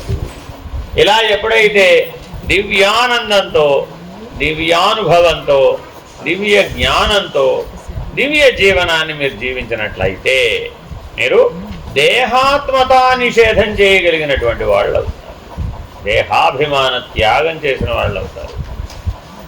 ఒక్కొక్కప్పుడు ఇంత గొడవ ఎందుకు చెప్పవలసి వచ్చిందయ్యా అంటే ఈ ఉపదేశం చెప్పడం కోసం.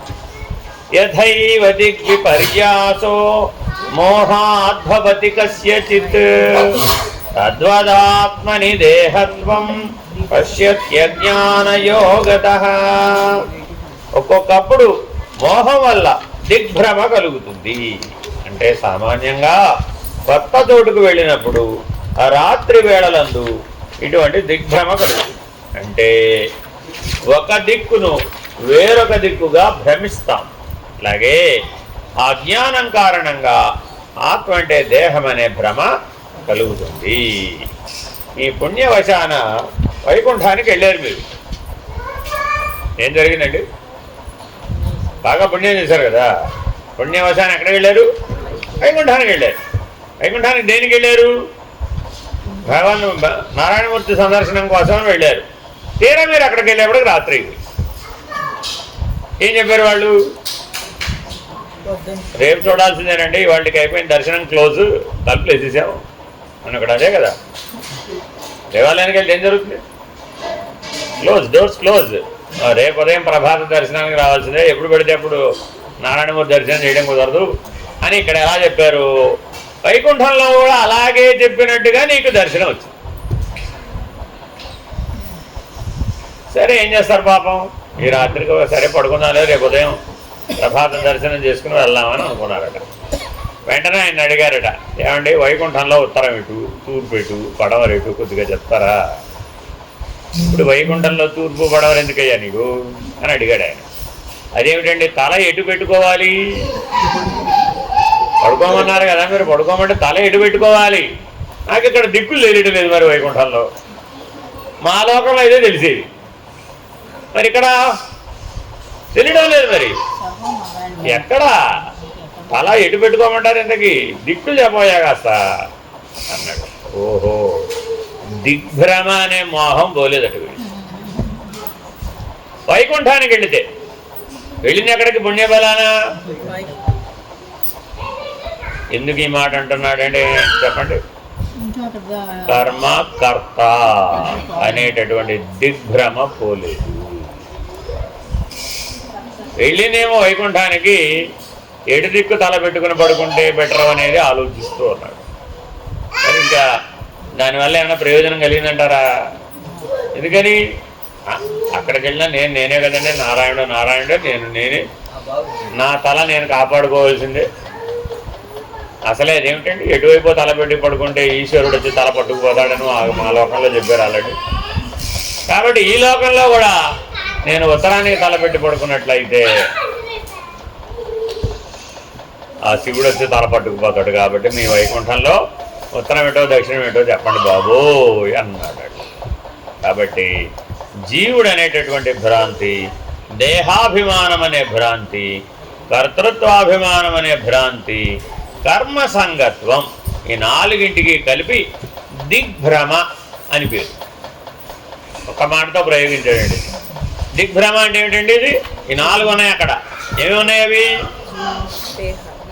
దేహాభిమానం, కర్తృత్వాభిమానం, కర్మఫల సంగత్వం. ఇంకోటి నాలుగు మొట్టమొదటే చెప్పే. మొదటి లక్షణం ఏమిటి? విన్నది విన్నట్టుగా మర్చిపోవడం మీ వంతు, పదే పదే చెప్పడం నా వంతు. బాగుందమ్మా. మొదటిది ఏంటండి? ఫస్ట్ది ఏమిటి? మొదటి భ్రాంతి ఏమిటి? జీవుడను నేను, నీకంటే నేను వేరు, దేవుడు వేరు అనేది మొదటి భ్రాంతి. దాంట్లో పుట్టిన రెండవ భ్రాంతి ఏమిటి? దేహాభిమానం. మూడో భ్రాంతి ఏమిటి?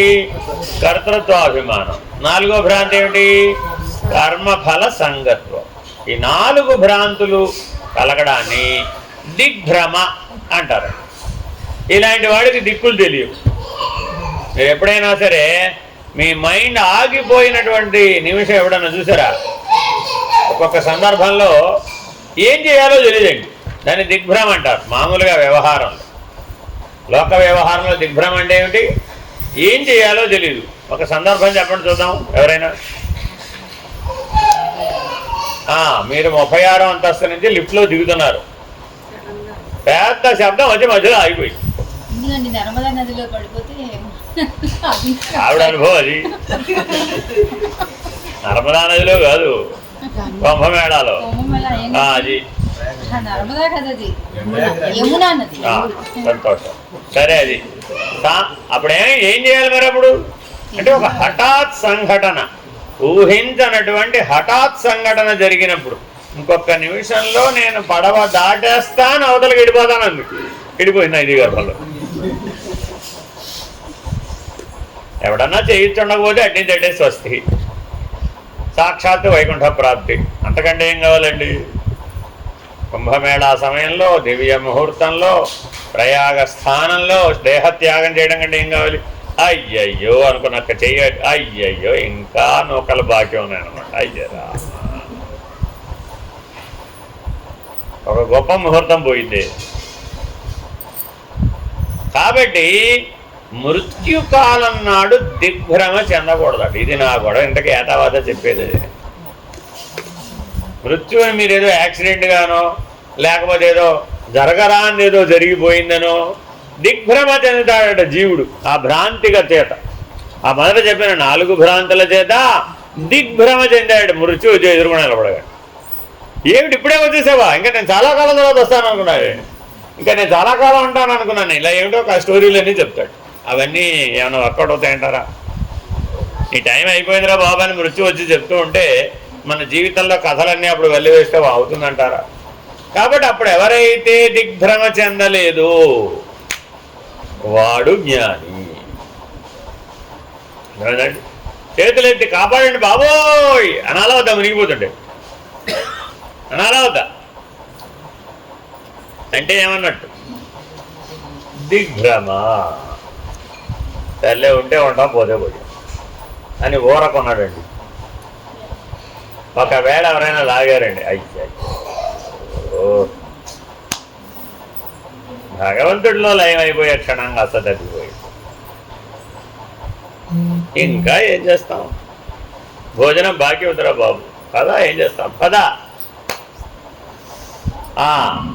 యథా శశీజలే భాతి చంచలత్వేన కస్యచిత్ తద్వదాత్మని దేహత్వం పశ్యత్యజ్ఞానయోగతః. జలంలో చంద్రుడు ప్రతిబింబించినప్పుడు ఆ నీటి కదలిక వల్ల చంద్రుడు కదులుతూ ఉన్నట్లు కనిపిస్తుంది. చంద్రుడు ఆకాశంలో స్థిరంగా ఉన్నా కదిలేది నీరే అయినా చంద్రుడు కదులుతున్నాడని అనుకోవడం భ్రమ. అలాగే అజ్ఞానం వల్ల ఆత్మయందు దేహత్వ భ్రాంతి కలుగుతుంది. ఏం చేశాడంటే, ఒక గంగా అనేది ప్రవహిస్తుందట. ఒడ్డు మీద కూర్చొని చూస్తున్నట్టు. చూస్తుంటే పున్నమి నాటి చంద్రుడు గంగా నదిలో ప్రతిబింబించాడు. అప్పుడు స్థిరంగా ఉంటాడంటారా, వెళ్ళిపోతున్నాడంటారా? గంగానది ప్రవహిస్తూ ఉంటే చంద్రుడు అప్పుడు స్థిరంగా ఉన్నాడా, గంగానదితో పాటు వెళ్ళిపోతున్నాడా? స్థిరంగానే ఉన్నాడా? అలా ఎలా ఉంటాడు?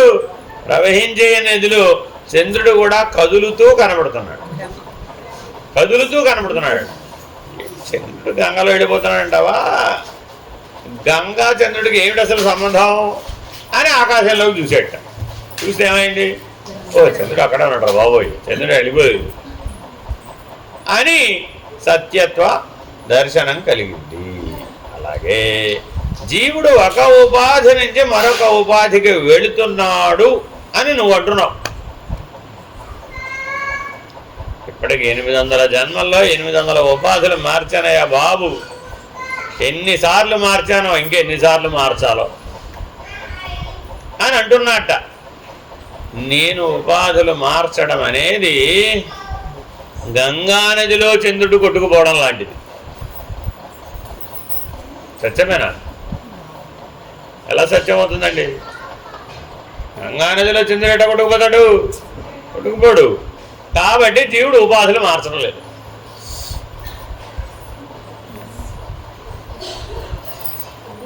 జీవుడు ఉపాధులు మార్చడం లేదు. ఎందుకని? సాక్షాత్ నారాయణుడు. వీడు జీవుడు కాదయ్యా బాబు, వీడెవడు? నారాయణుడు. మరి ఇంకా వీడికి ఉపాధులతో పని ఉంది? అసలు ఉపాధులు మార్చుతున్నానని అనుకోవడం, గంగానదిలో చంద్రుడు కొట్టుకుపోవడం ఎంత భ్రాంతో ఇది కూడా అంతే భ్రాంతి. ఇంతకి మనం వచ్చే ఉపాధి ఉన్నట్టు అంటారా? రానట్టు అంటారా? ఉందా రాదా? ఉందా లేదా? ఈ ఉపాధే లేదు అంటున్నాడు.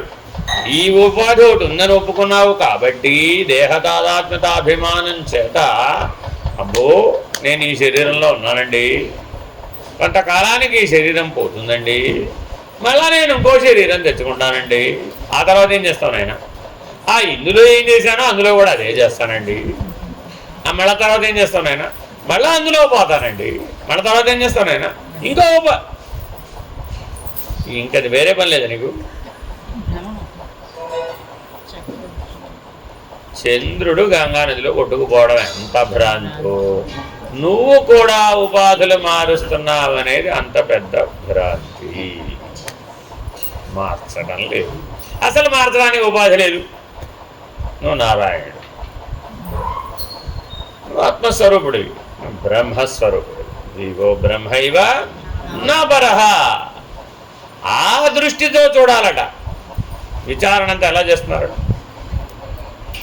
నేను యోగ వాసిష్టం అన్నారు, రాత్రంతా విచారణ చేశారు. తెల్లారేపటికి ఏం తేలి ఉండాలి? అసలు ఉపాధి లేదు, అసలు నేనే లేను. ఉన్నదంతా ఎవరు? బ్రహ్మమే, నారాయణుడే. మరి ఇక్కడ ఉన్నప్పుడు ఇంకా ఉపాధిని అనుభవించడం ఏమిటి? ఉపాధిని మార్చుకోవడం ఏమిటి? అపేక్షించడం ఏమిటి? అసలు ఇవన్నీ లేవు. ఎలా లేవయ్యా? గంగానదిలో చంద్రుడు కొట్టుకుపోయాడు. అంతే. ఇంతవరకు చెప్పబడ్డ ఆ భ్రాంతి జ్ఞానం ద్వారా మాత్రమే తొలుగుతుందని చెప్పి ఇప్పటి వరకు ఇవన్నీ ఏంటండి? రకరకాల భ్రాంతుల గురించి మీకు భ్రాంతి విచారణ అంటారు. ఈ విచారణ ఏమంటారు? భ్రాంతిమయ పురుషుని విచారణ చేసామా. ఈ భ్రాంతిమయ పురుషుని విచారణ చేస్తే ఏం తేలింది? నీవు నారాయణుడని, నీవు బ్రహ్మమని తేలి, నీకు భ్రాంతి లేదని తేలి. అసలు ఉపాధి లేదు. దేహమే లేని వాడికి దేహాభిమానం ఎట్లు కలుగు? ఏవమాత్మన విద్యతో దేహాధ్యాసో హి జాయతే సయేవాత్మ పరిజ్ఞాతో లీయతే చ పరాత్మని. అవిద్య, అజ్ఞానం కారణంగా ఈ విధంగా ఆత్మయందు దేహ అధ్యాసం కలుగుతుంది. అంటే ఆత్మ అంటే దేహమే అనే భ్రమ కలుగుతుంది. అధ్యాస. జీవుడికి ఉన్నటువంటి లక్షణాలు ఏమిటండి? అధ్యాస, ఆభాస, అవభాస, ప్రతిభాస. అర్థమైందండి? అధ్యాస, ఆభాస, అవభాస, ప్రతిభాస. ఈ 4 లక్షణాలు జీవుడివే. ఈ 4 లక్షణాలు భ్రాంతే. ఏది కాదో అది తానని అనుకోవడం. అధ్యాస అంటే ఏంటండి? అది తాను కాదు, కానీ అది నేనే అంటాడు. అర్థమైందండి? ఉదాహరణ చెప్తారన్నమాట దానికి. ఏమిటది? ఒక ఆయన ఇంటి నుండి పాల చెంబు తెచ్చుకున్నట్ట, పెడుతున్నట్ట దారిలో. దాహం వేసిందండి. మరి ఎక్కడన్నా కూర్చుని తాగాలి కదా, పరిగెడుతూ తాగలేడు కదా. అటు ఇటు చూస్తే ఎక్కడా ఏమి చెట్టు కనబడలేదట. ఓ తాటి చెట్టు కనబడిందట. ఆ తాటి చెట్టు సరేలే, ఏ చెట్టు అయితే ఉంది, నాకు కూర్చోడానికి ఆనుకోవడానికి బాగానే ఉంది కదా అనుకొని కూర్చుని ఆ పాలు తాగుతున్నట్ట. ఇంతలో నాలాంటి వాడు ఎవడో రోడ్డు మీద వస్తూ చూశాడు. ఏమిట్రా బిడ్డ పొద్దునే నాకు అర్థం కాదు, ఇంకా ఇంతవరకు ప్రపంచం ఇంకా మొహమే కడుక్కోలేదు, ఇప్పుడు పొద్దునే లేచేసి ఆయన తాగుతుంది ఏమిటి? గోక్షీరం, ఉత్తమమైన గోక్షీరాన్ని తాగుతున్నాడు. అర్థమైందండి? కానీ చూసేవాడికి ఏమనిపించింది?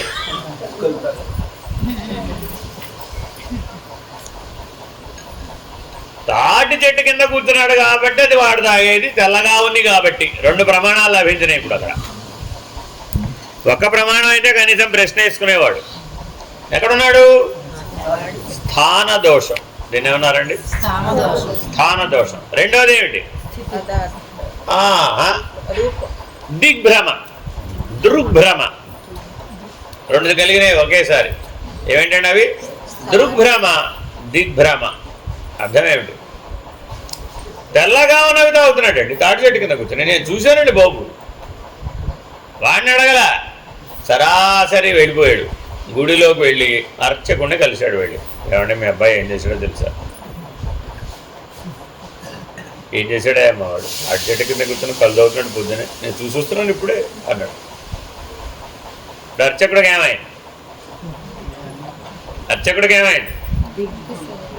మా అబ్బాయి తాటికలు తాగుతాడు పొద్దునే, చూసే మాట్లాడుతున్నావు నువ్వు అన్నాడు. కళ్ళారా చూశానండి బాబు, సరాసరి మీ దగ్గరికి వస్తున్నాను. ఇప్పుడు అయ్యే విషయం చెప్దామని నేను కూడా మీలాగానే ఆశ్చర్యపోయినట్టు. ఏంటి పూజారి గారు అబ్బాయి ఇలా చేసేద్దామని. ఎంత శ్రోత్రియమైన వంశం, ఎంత కథ. వాళ్ళ తాతగారు ఎటువంటి వాడు, వాళ్ళ నాన్నగారు ఎటువంటి వాడు, ఆ అబ్బాయి ఎటువంటి వాడు, వేదం చదువుకున్నాడు, పూజలు అంటాడు, పునస్కారాలు అంటాడు. పొద్దునే లేవగానే సూర్యోదయానికి ఎవరైనా తాటికెళ్తా అవుతారండి. అంత అనాచారం అండి. నేను కూడా మీలాగానే ఆశ్చర్యపోయానండి. ఎంతలో అబ్బాయి వచ్చాడు. ఏం చేయాలి ఇప్పుడు? ఏం చేయాలండి ఇప్పుడు?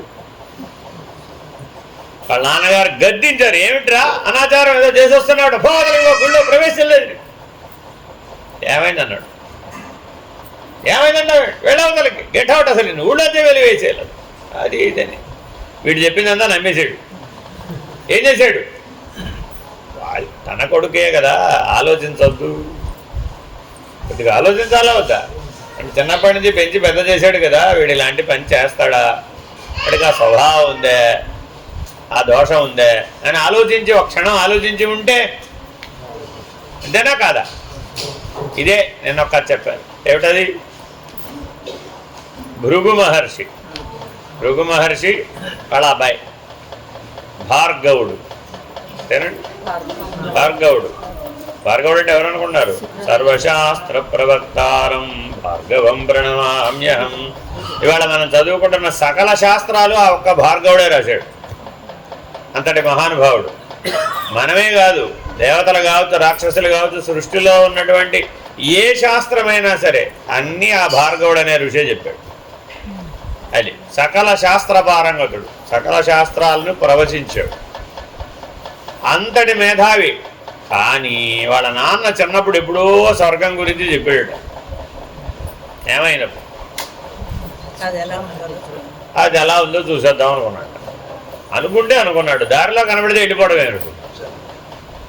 కనబడింది, వెళ్ళిపోయాడు. వెళ్ళిపోయి మళ్ళీ ఎప్పుడో వచ్చాడు. ఆ ఒక్క దోషం చేత రాక్షసులకు గురువు అయ్యే పదవి లభించింది. యాక్చువల్గా వాళ్ళ నాన్నగారు ఆయన కనేముంది, అక్కడ మీరు కథ చదివితే ఉంటుంది.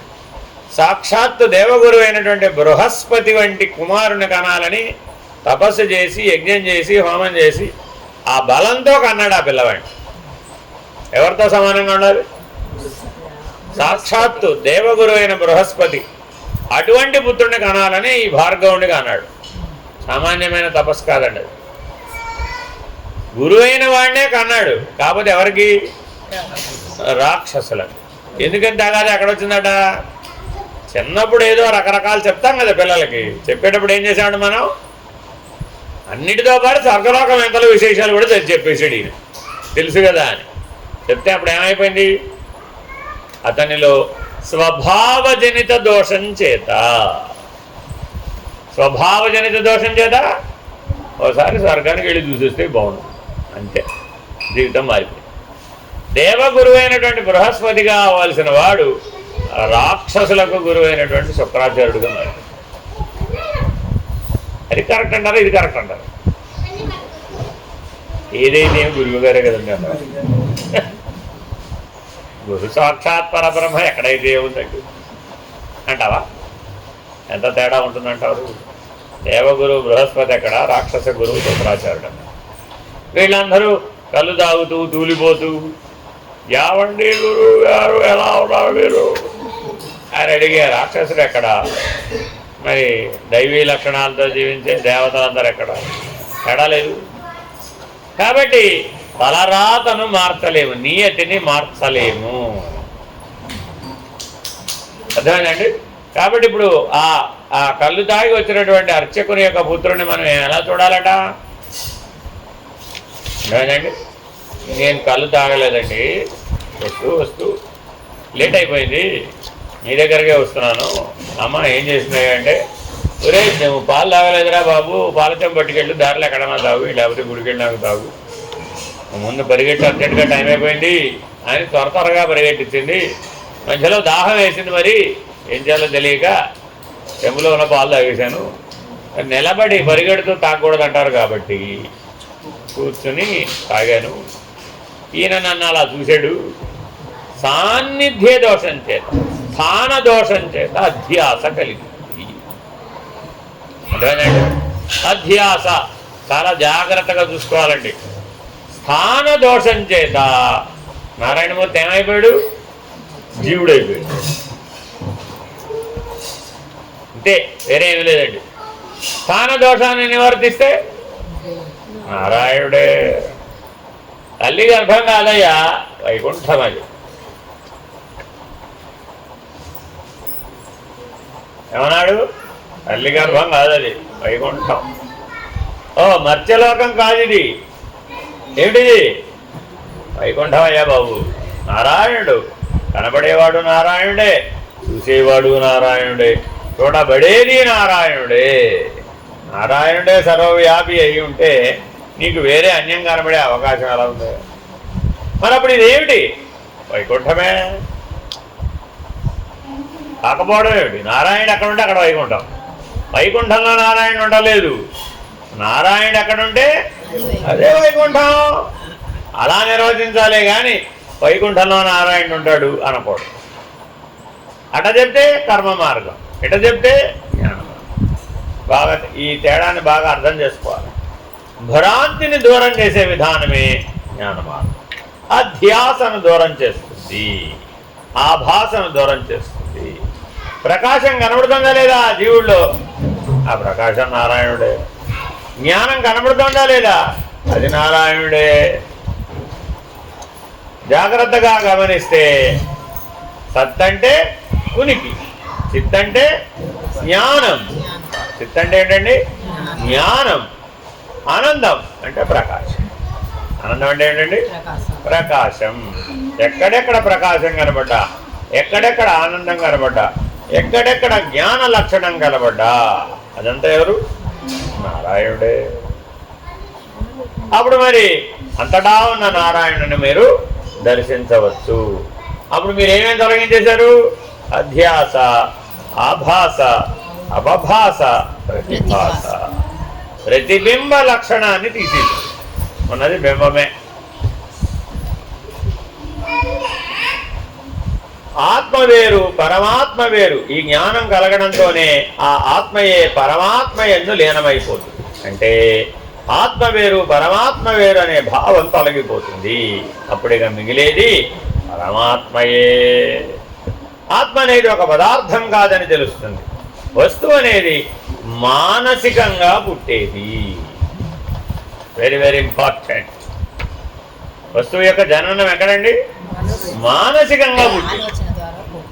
అది ఆవిడేదో బజ్జీలు చెయ్యాలి అనుకుంది. పుట్టేసినట్టేనా పుట్టనట్టేనా? ఆ పుట్టేసింది అంతే. ఏవి అక్కడ లేవుగా అన్నాడు. ఇంకా వస్తాయిరా బాబు, ఇన్ క్యూ, లైన్లో ఉన్నాయి, వస్తాయి. ఆల్రెడీ పుట్టేసింది, మనసులో పుట్టేసింది. ఇప్పుడో అప్పుడో ప్రత్యక్షం కూడా అవుతుంది. అర్థమైందండి? కాబట్టి భావనా బలా భక్తి రుత్తమ. బజ్జీలు అరిసెలు భావించే బదులు భగవంతుడు భావించవచ్చు కదా భావనా బలం ఉన్న మానవుడు. కాబట్టి భోగ్య వస్తువుల ఎడల, పదార్థమయ ప్రపంచం ఎడల నీవు పరిగెట్టే బదులు ఆ భావనా బలాన్ని ఆత్మ యొక్క జ్ఞానం మీద, పరమాత్మ యందు లయమైపోయేటటువంటి స్థితి యందు లగ్నం చెయ్యి. అప్పుడు నిన్ను భావనామయ ప్రపంచం అనే భ్రాంతి వదిలేస్తుంది. వాస్తవానికి భావనామయ ప్రపంచం భ్రాంతి. భావనామయ ప్రపంచం భ్రాంతి అయితే తద్భ్రాంతి యందు పుట్టే పదార్థమయ ప్రపంచం కూడా భ్రాంతి. ఎందుకని? పదార్థం పుట్టేది మనసులో. ఈ రెండు భ్రాంతులు తొలగిపోయినాయండి. అప్పుడు కారణంలో ఉన్న అవిద్య, అజ్ఞానం, అహంకారం పనిచేసే అవకాశం ఉందా? కార్యస్థానం ఎగిరిపోయింది. ఈ రెండే కార్యస్థానం దానికి. మరి కారణం ఉన్నంత వరకు కార్యం కూడా ఉంటుంది కదండి. కాబట్టి నారాయణుని అడిగాం, ఏం చేస్తున్నావు ఆయన? ఆయన ఏమన్నాడు? అవ్యవహారి, నేను అసలు ఏం చేయడం లేదు. జీవుణ్ణి అడిగాం, ఏం చేస్తున్నావు ఆయన? నేను ఏం చేయడం లేదండి. మరి అవ్యవహారి యందు అవిద్య, అజ్ఞానం, అహంకారం ఉండే అవకాశం ఉందా? ఎందుకని? ఆ అవ్యవహారి స్వరూపం. అవ్యవహారి అక్కడ స్వరూపనిష్ఠుడు. ఆ స్వరూపనిష్ఠ యందు కేవల ప్రకాశమే ఉంది తప్ప అవిద్య, అజ్ఞానం, అహంకారం లేనే లేవు. ఆత్మ అటువంటిది కాదు, దానికి ఎప్పుడూ నాశనం లేదు. కానీ పదార్థానికి నాశనం ఉంది. అది నిత్యము అనే జ్ఞానం కలగడంతోనే, ఎప్పుడైతే పరమాత్మయే నిత్యం అనే జ్ఞానం కలిగిందో, సత్యం అనే జ్ఞానం కలిగిందో, సకల భ్రమలు కలిగాయి. ఉన్నదిగా పరమాత్మే. సర్వమాత్మతయా జ్ఞాతం జగత్స్థావర జంగమం అభావాత్ సర్వభావానాం దేహానాం చాత్మతా కుతః. ఈ స్థావర జంగమాత్మకమైన జగత్తు అంతా ఆత్మస్వరూపమే అని తెలుసుకోవడంతో సమస్త భావాలు లయమైపోతాయి. ఇక అటువంటి స్థితిలో ఏ భావము, ఏ మానసిక ప్రక్రియ పనిచేయని స్థితిలో ఈ దేహమే ఆత్మ అనే భావం ఎక్కడ ఉంటుంది? ఇక ఆ విధమైన మిథ్యాజ్ఞానం ఉండదని భావము. Very very important. మిథ్యాజ్ఞానం ఉండదని భావము. సకల భావములు దేనివల్ల కలుగుతున్నాయ్యా? మిథ్యాజ్ఞానం వల్ల కలుగుతున్నాయి. ఈ మిథ్యాజ్ఞానానికి ఏమని పేరు? అధ్యాస, ఆభాస, అవభాస, ప్రతిభాస. మరి ఇవి నీ ఇంద్రియాల వలన నీవు కలుగుతున్నది, జగత్తు వల్ల కలుగుతున్నది, అనేకత్వ భ్రాంతి వల్ల కలుగుతున్నది. సరే కానీ కాళహస్తీశ్వరుడికి చేసే పూజ, త్రయంబకేశ్వరుడికి చేసే పూజ, విశ్వేశ్వరుడికి చేసే పూజ, రామేశ్వరుడికి చేసే పూజ ఒకటేనా వేరువేరా? అబ్బే, ఒకటేలా అవుతుందండి. సంకల్పం క్షేత్రాన్ని బట్టి చెప్పుకోవాలి. పూజ ఎంత ప్రారంభం? అప్పుడు త్రయంబకేశ్వర ఏం చెప్పావు? గోదావరి తటే త్రయంబకేశ్వరే అని చెప్పుకున్నాడు. కాశీ వెళ్ళాడు, అక్కడేం చెప్పాడు? గంగా తటే కాశీ క్షేత్ర నివాసే అని చెప్పుకున్నాడు. కిందకు వచ్చాడు, మళ్ళా రామేశ్వరానికి వెళ్ళాడు, అక్కడేం చెప్పాడు? సముద్ర తీరే.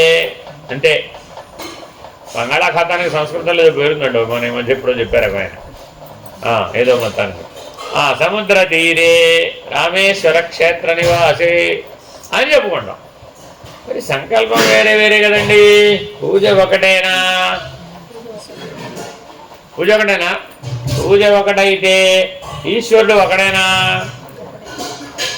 ఈశ్వరుడు ఒకడైతే చేసిన భక్తుడు ఒకడేనా? వేరువేరా? భక్తుడు కూడా ఒకడే. అదేంటంటే ఒకే భక్తుడు ఈ 4 క్షేత్రాలకి వెళ్ళాడండి, పూర్తి చేసాడండి. భక్తుడు వేరు వేరేనా? ఇప్పుడు రామేశ్వరంలో భక్తుడు వేరే, కాశీలో భక్తుడు వేరే, త్రయంబకేశ్వరంలో భక్తుడు వేరే, అట్లా ఉంటాడు ఎక్కడన్నా? ఉన్నాడు కదా. భక్తుడు వేరు కాదండి, భక్తి వేరు. అయితే అన్న భక్తుడు వేరు కాదు కానీ భక్తి మాత్రం వేరు వేరే అన్నట్టు. కాశీలో భక్తి వేరే, త్రయంబకేశ్వరంలో భక్తి వేరే, రామేశ్వరంలో భక్తి వేరే. కరెక్టేనా కాదా? భక్తి భావమే కదా మరి, అంతేనా కాదా? భక్తి అనేది ఎందులో భాగం? భావంలో భాగమే. మరి భావము ఎప్పుడు అభావ స్థితిని పొందిందో అప్పుడు భక్తుడు లేడు, భగవంతుడు లేడు, భక్తి లేదు. అది కూడా ఒక త్రిపుటే.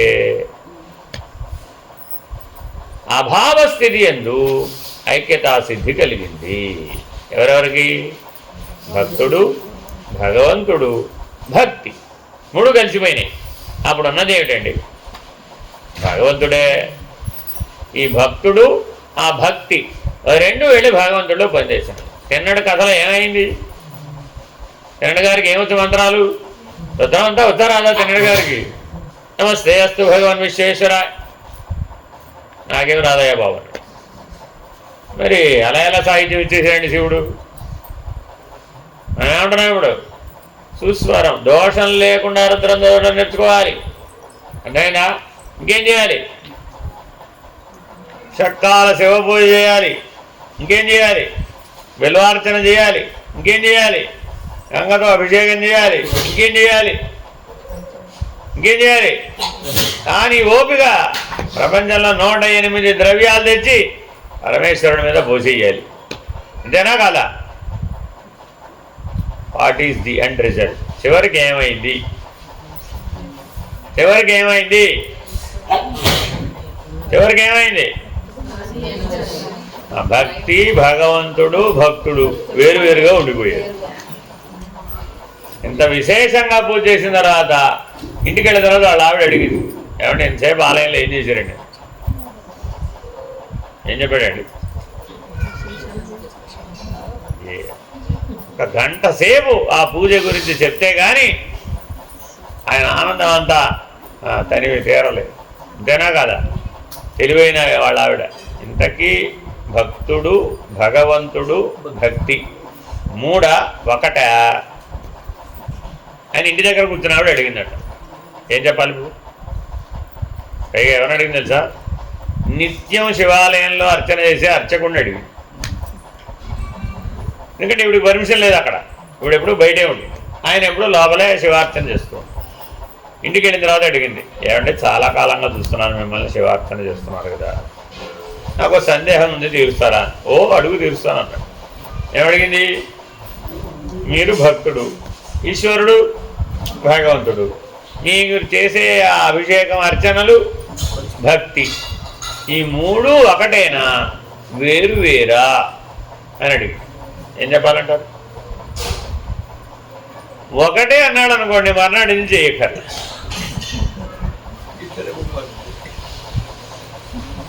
వేరు వేరు అన్నాడు అనుకోండి, ఎంతకాలం నుంచి ఏం చేస్తున్నారు? నాకు తెలిసి 30 సంవత్సరాల నుంచి మీరు అదే పని చేస్తున్నారు కదా, ఇంతకాలం నుంచి ఏం చేస్తున్నారు? అయితే మరి మీరు మొదటి రోజు అంతే ఉంది కదా, 30 ఏళ్ళ తర్వాత కూడా అంతే ఉంది కదా, మరి మీకేం ప్రయోజనం వచ్చినట్టు? ఈ జన్మలో రాదే పిచ్చిమహ, వచ్చే జన్మలో వస్తుంది అన్నాడు. అర్చకుడు చాలా తెలివైన వాడు, అంతేనా కాదా? ఈ జన్మలో పూజ చేసే వచ్చే జన్మలో ఫలితం వస్తుంది, కానీ ఈ జన్మలోనే ఫలితం వస్తుందా? రాదు, రాదమ్మా. అలాగా అనే జ్ఞానమో ముక్తో ఈ జన్మలో రాదు తల్లి, వచ్చే జన్మకే వస్తాయి అన్నాడు. అదిగో పెట్టుబడి ఇన్వెస్ట్మెంట్, మళ్ళీ లాభం రావాలి, అది కూడా. కానీ ఇవేమీ కూడా సత్యం కాదు. అదేనండి, నీకు ఏ క్షణంలో జ్ఞానం కలిగిందో అప్పుడు 3 కర్మలు లేవు. దేహాభిమానం ఉంటేనే కర్మ. దేహాభిమానం లేకపోతే కర్మ లేనే లేదు. కాబట్టి అజ్ఞానం ఉన్నంత వరకే మనిషి దేహభావాన్ని, ఆ దేహాత్మభావాన్ని పొందుతున్నాడు. జ్ఞానోదయం కాగానే ఏమైంది? సమస్త భేదభావాలు కరిగిపోయినాయి. జగత్తులో ఉన్న కదిలేవి కదలనివైన జీవరాశులు, చెట్లు చేమలు సమస్తము ఆత్మస్వరూపమే అయిపోయింది. ఆ అద్వితీయమైన ఆత్మ మాత్రమే మిగులుతుంది. ఇక ఆ స్థితిలో శరీరం అనేదే ఉండనే ఉండదు. ఇక అటువంటిప్పుడు శరీరాన్ని ఆత్మగా భావించే అవకాశం ఉండదు. తన శరీరం వేరే, ఈశ్వరుడి శరీరం వేరే అనుకోలేదు కన్నాడు. అయ్యయ్యో కళ్ళమండి నిద్ర వస్తాను స్వామి, కన్నుకు కన్నే. నా సిద్ధాంతం ప్రకారం ఏమిటి ఆయన పద్ధతి? కన్నుకు కన్ను, పన్నుకు పన్ను. అప్పటిదాకా ఆయన జీవితం అది. కాబట్టి అదే దృష్టితో, అదే జ్ఞానంతో కన్ను తీసి కనిపెట్టాడు. ఇంతలో ఇంకో కన్నుకు నీ రక్తం కాదు. అయ్యయ్యో నాకున్నది 2 కళ్ళే స్వామి, నీకేమో 3 కళ్ళు ఉన్నాయి. మరి నాకున్న 2 కళ్ళు పెట్టమంటే పెట్టేయగలను, కానీ మరి 3వ కన్నుకు కూడా రక్తం కారితే సర్లే, ఆ గొడవ సంగతి తర్వాత. ముందు నాకు 2 కళ్ళు ఉన్నాయి కదా, ఆ 2వ కన్ను పెట్టాలంటే మరి ఎక్కడ పెట్టాలి? ఒక కన్ను తీసి పెట్టినప్పుడు శివలింగానికి కన్ను ఎక్కడ ఉందో తెలుసు. 2వ కన్నుకు పెట్టాలంటే తెలియలేదు. గుర్తు కోసమని ఈ కాలు అక్కడ పెట్టాడు. శివలింగం మీద కాలు పెట్టాడండి. ఎందుకని? మరి ఆ కన్ను మారుతారంటే ఎక్కడ పెట్టాలో తెలియదు కదా. మరి 2 చేతులతో కన్ను తీస్తున్నాడు, మరి ఉన్నది కాలే. ఈ కాలు పట్టుకెళ్ళి ఈశ్వరుడి మీద పెట్టాడే. కాపాచారం అంటే ఈశ్వరుడిని కాలుతో తంతారా ఎవరైనా? మనకు చూసేవాడికి ఏం కనబడింది? కాలుతో ఈశ్వరుడిని తంతారంటండి. నేను చూశాను స్వయంగా. ఏం చేశాడు పైగా? ఇంకా అక్కడెక్కడితో రక్తం తెచ్చి ఈశ్వరుడు నిండా, శివలింగం నిండా రక్తమేనండి బాబు. అప్పుడు ఏమనిపించింది? అధ్యాస, ఆభాస, అవభాస, ప్రతిభాస. అంతే. ఈ లోపల ఆయన కన్ను పెట్టడం జరిగిపోయింది. శివుడు ప్రత్యక్షం అవడం అయిపోయింది. ఆయన కాస్త మోక్షం పొందడం కూడా జరిగింది. వీళ్ళు ఇవన్నీ ఆలోచించుకుని, చర్చించుకుని, తీర్మానం చేసి ఆలయాన్ని ఎలా పరిశుభ్రం చేయాలో ప్లాన్లు వేసే లోపల ఏం జరిగిపోయింది? ఎన్నడకు మోక్షం వచ్చింది. మరి 30 ఏళ్ళ నుంచి పూజ చేస్తున్న అర్చకుడు ఏమైపోయాడు? అక్కడే ఉన్నాడు అంతే. భాంతి స్వతో చేతన, ప్రతిబింబాన్ని మాత్రమే పట్టుకున్నటువంటి వాడు ఇలాగా ఎప్పటికీ బంధంలోనే ఉండిపోతాడు, అజ్ఞానంలోనే ఉండిపోతాడు, దేహాభిమానంతోనే మిగిలిపోతాడు. ఎప్పుడు ఎవరికైతే ఆత్మజ్ఞానం కలిగిందో, ఎవరికైతే సచ్చిదానంద స్వరూపుడను నేనే అనేటటువంటి స్వానుభవం కలిగిందో, స్వీయ అనుభవం చేత సర్వ ప్రపంచము లేకుండా పోయింది, సర్వ సృష్టి లేకుండా పోయింది, జగజ్జీవేశ్వర త్రయం అనే త్రిపుడి లేకుండా పోయింది. ఆత్మానం సతతం జ్ఞానం కాలం నయమహామతే ప్రారబ్ధమఖిలం భుంజన్నోద్వేగం కర్తుమర్హసి. Very very important.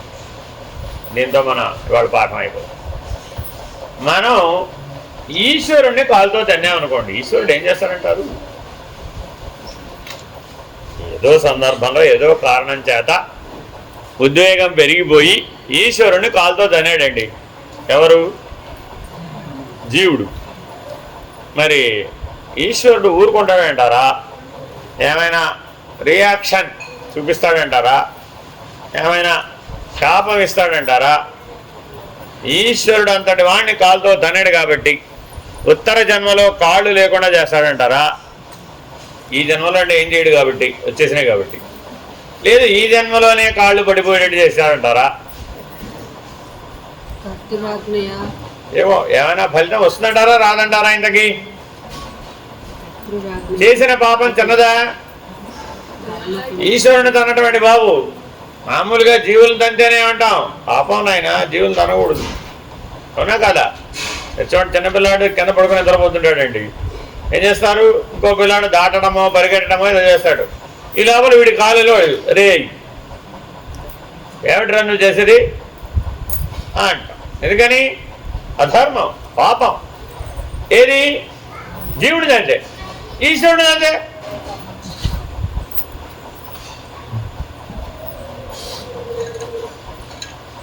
ఈశ్వరుడిదంటే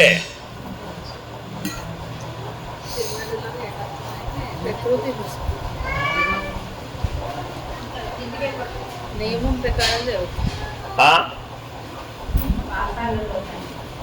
ఈశ్వరుడు గగనము తన్నిన పాదము.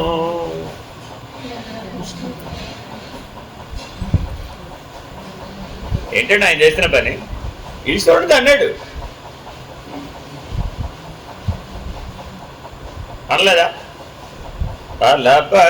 గగనము తన్నిన పాదం. వామనుడు జీవుడే కదా, అప్పుడు మనలాంటి జీవుడుగానే పుట్టాడు కదా. ఏం చేశాడు? త్రివిక్రముడై ముల్లోకాలను ఆక్రమించి తలపగ గగనము తన్నిన పాదం. ఈశ్వరుని తంటే మరి ఆయనకి ఏమొచ్చి ఉండాలి?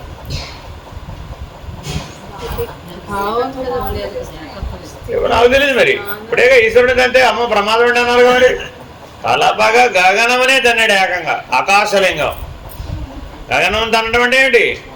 ఆకాశం లింగ స్వరూపమే కదా, కాదేమిటి? పంచభూతాలు లింగ స్వరూపమే, ఈశ్వర స్వరూపమే. మరి ఆయన అలా ఆకాశాన్ని తనడం న్యాయమేనంటారా? అదే ఆకాశాన్ని తనడం న్యాయమేనంటారా? కరెక్ట్ అని అంటారా? ఆయనకి ప్రారంభ కర్మ ఉండాలా అక్కర్లేదా? ఇప్పుడు అది ఆగామి కర్మగా మారాలా అక్కర్లేదా? అది సంచితంలో ఉండాలా అక్కర్లేదా? అభేదస్థితికి వచ్చినప్పుడు తంతాడంటవా? నారాయణ నారాయణ అంతవరకు పర్వాలా. అభేదస్థితికి వచ్చిన తంతాడంటావు ఎందుకు? మళ్ళా వామనుడు తన్నలేదమ్మా తల్లి, చూసిన వాడు చెప్పాడు తన్నాడని. ఈ మాట ఎవరిదండి? చూసినవాడు ఆ త్రివిక్రమ అవతారాన్ని దర్శిస్తున్నాడు. దర్శిస్తే ఎలా కనపడిందట? తలపగ గగనము తన్నిన పాదము అన్నాడు. ఆయన ఏమన్నాడు భాగవతంలో? ఆక్యుపై చేశాడట, ఆక్రమించాడట. ముల్లోకములను త్రివిక్రముడై ఆక్రమించెను అన్నాడు ఆయన. ఏమో నాకు తెలియదు. ఇలా ఒకరి రాజ్యాన్ని మరొకరు ఆక్రమించి ఇచ్చాము. ఏమంటే అన్యాయం పాడుగాను. అక్కడ కూడా దురాక్రమణేనా అనొచ్చా? ఎక్కడో ఏదో తేడా ఉంది ఇందులో, అంతేనా కదా? అర్థమైందండి. అందుకని అభావస్థితి నుంచి భావస్థితిలోకి దిగడం వలనే అజ్ఞానం వస్తుంది. Very very important, very very very important. ఎప్పుడూ అభావస్థితిలోనే ఉండాలి ఆత్మనిష్ఠుడు, బ్రహ్మనిష్ఠుడు. అభావస్థితి నుంచి భావమనే కదలిక కదలరాదు. భావం అనే కదలిక కదిలిందండి అంతే. ఆ కదలిక వెంబడి 3 కర్మత్రయం వచ్చేసింది అంతే, వేరే ఏం లేదు. ఆ కదలిక వల్ల ఏమైంది? కర్మత్రయం వచ్చేసింది. ఇప్పుడు మనం కదలికను ఎక్కడ ఆపాలట? కదలికను ఎక్కడ ఆపాలట? కదలికని ఎక్కడ ఆపాలట? ఇప్పుడు ఎక్కడ? 1,00,000 సార్లు చెప్తున్నా. ఎక్కడంటే స్థానం అని. ఎలా అంటే విధానం. ఎక్కడంటే స్థానం, ఎలా అంటే విధానం. ఎక్కడ ఆపాలి? ఇప్పుడు అభావస్థితి ఎక్కడుంది? ఇప్పుడు అభావస్థానం ఎక్కడుంది?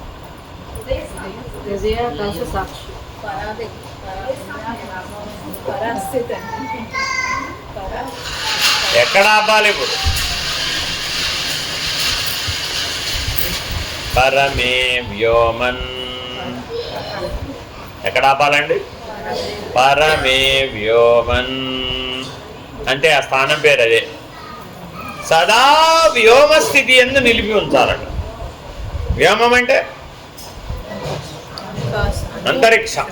వ్యోమం అంటే ఏంటండి? అంతరిక్షం. పంచగగనాలు ఉన్నాయట. ఏమిటా పంచగగనాలు?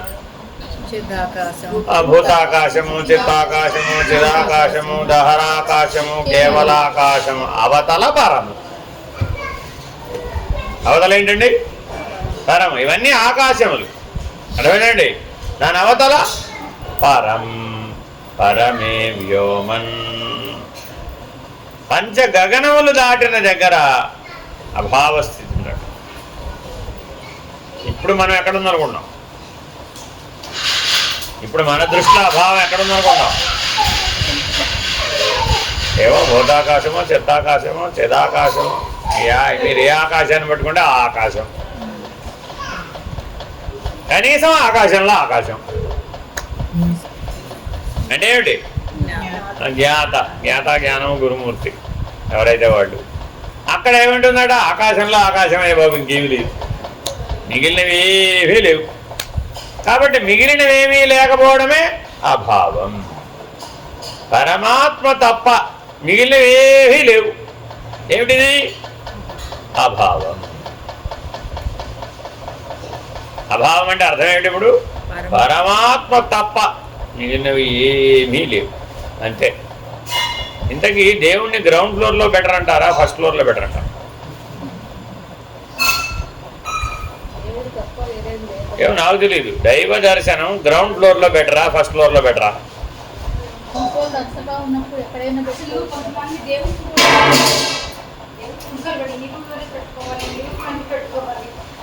కర్మభ్రాంతి. ఏమంటే నా ఉద్దేశం, నేను కనుక ఈ ప్రశ్న అనుకున్న ఉద్దేశం ఏమిటి? అభావస్థితిని ఎక్కడికి వచ్చేసాం? అప్పుడు మరి ఏమిటది? ఆభాస. ఇంకేమిటి? అధ్యాస, ఆభాస, అవభాస, ప్రతిభాస, దేహాభిమానం. ఎందుకని? పుట్టింది ఆల్రెడీ. అర్థమైందండి? పూర్వం పెద్దలు పిల్లలని ఏదైనా కోపం వచ్చినప్పుడు అనాలనుకోండి, ఏమనేవాళ్ళు తెలుసా మీకు? ఎవరుగా? ఇప్పుడు కాదులే, ఓ 3-4 తరాల క్రితం మీ తాతగారి తాతగారు, మీ తాతగారు ఏమనేవారు గుర్తు తెచ్చుకోండి. మరి ఒకవేళ వినుంటే. కోపం వచ్చేది పిల్లలు ఏదైనా చేస్తూ, ఏమనేవారు?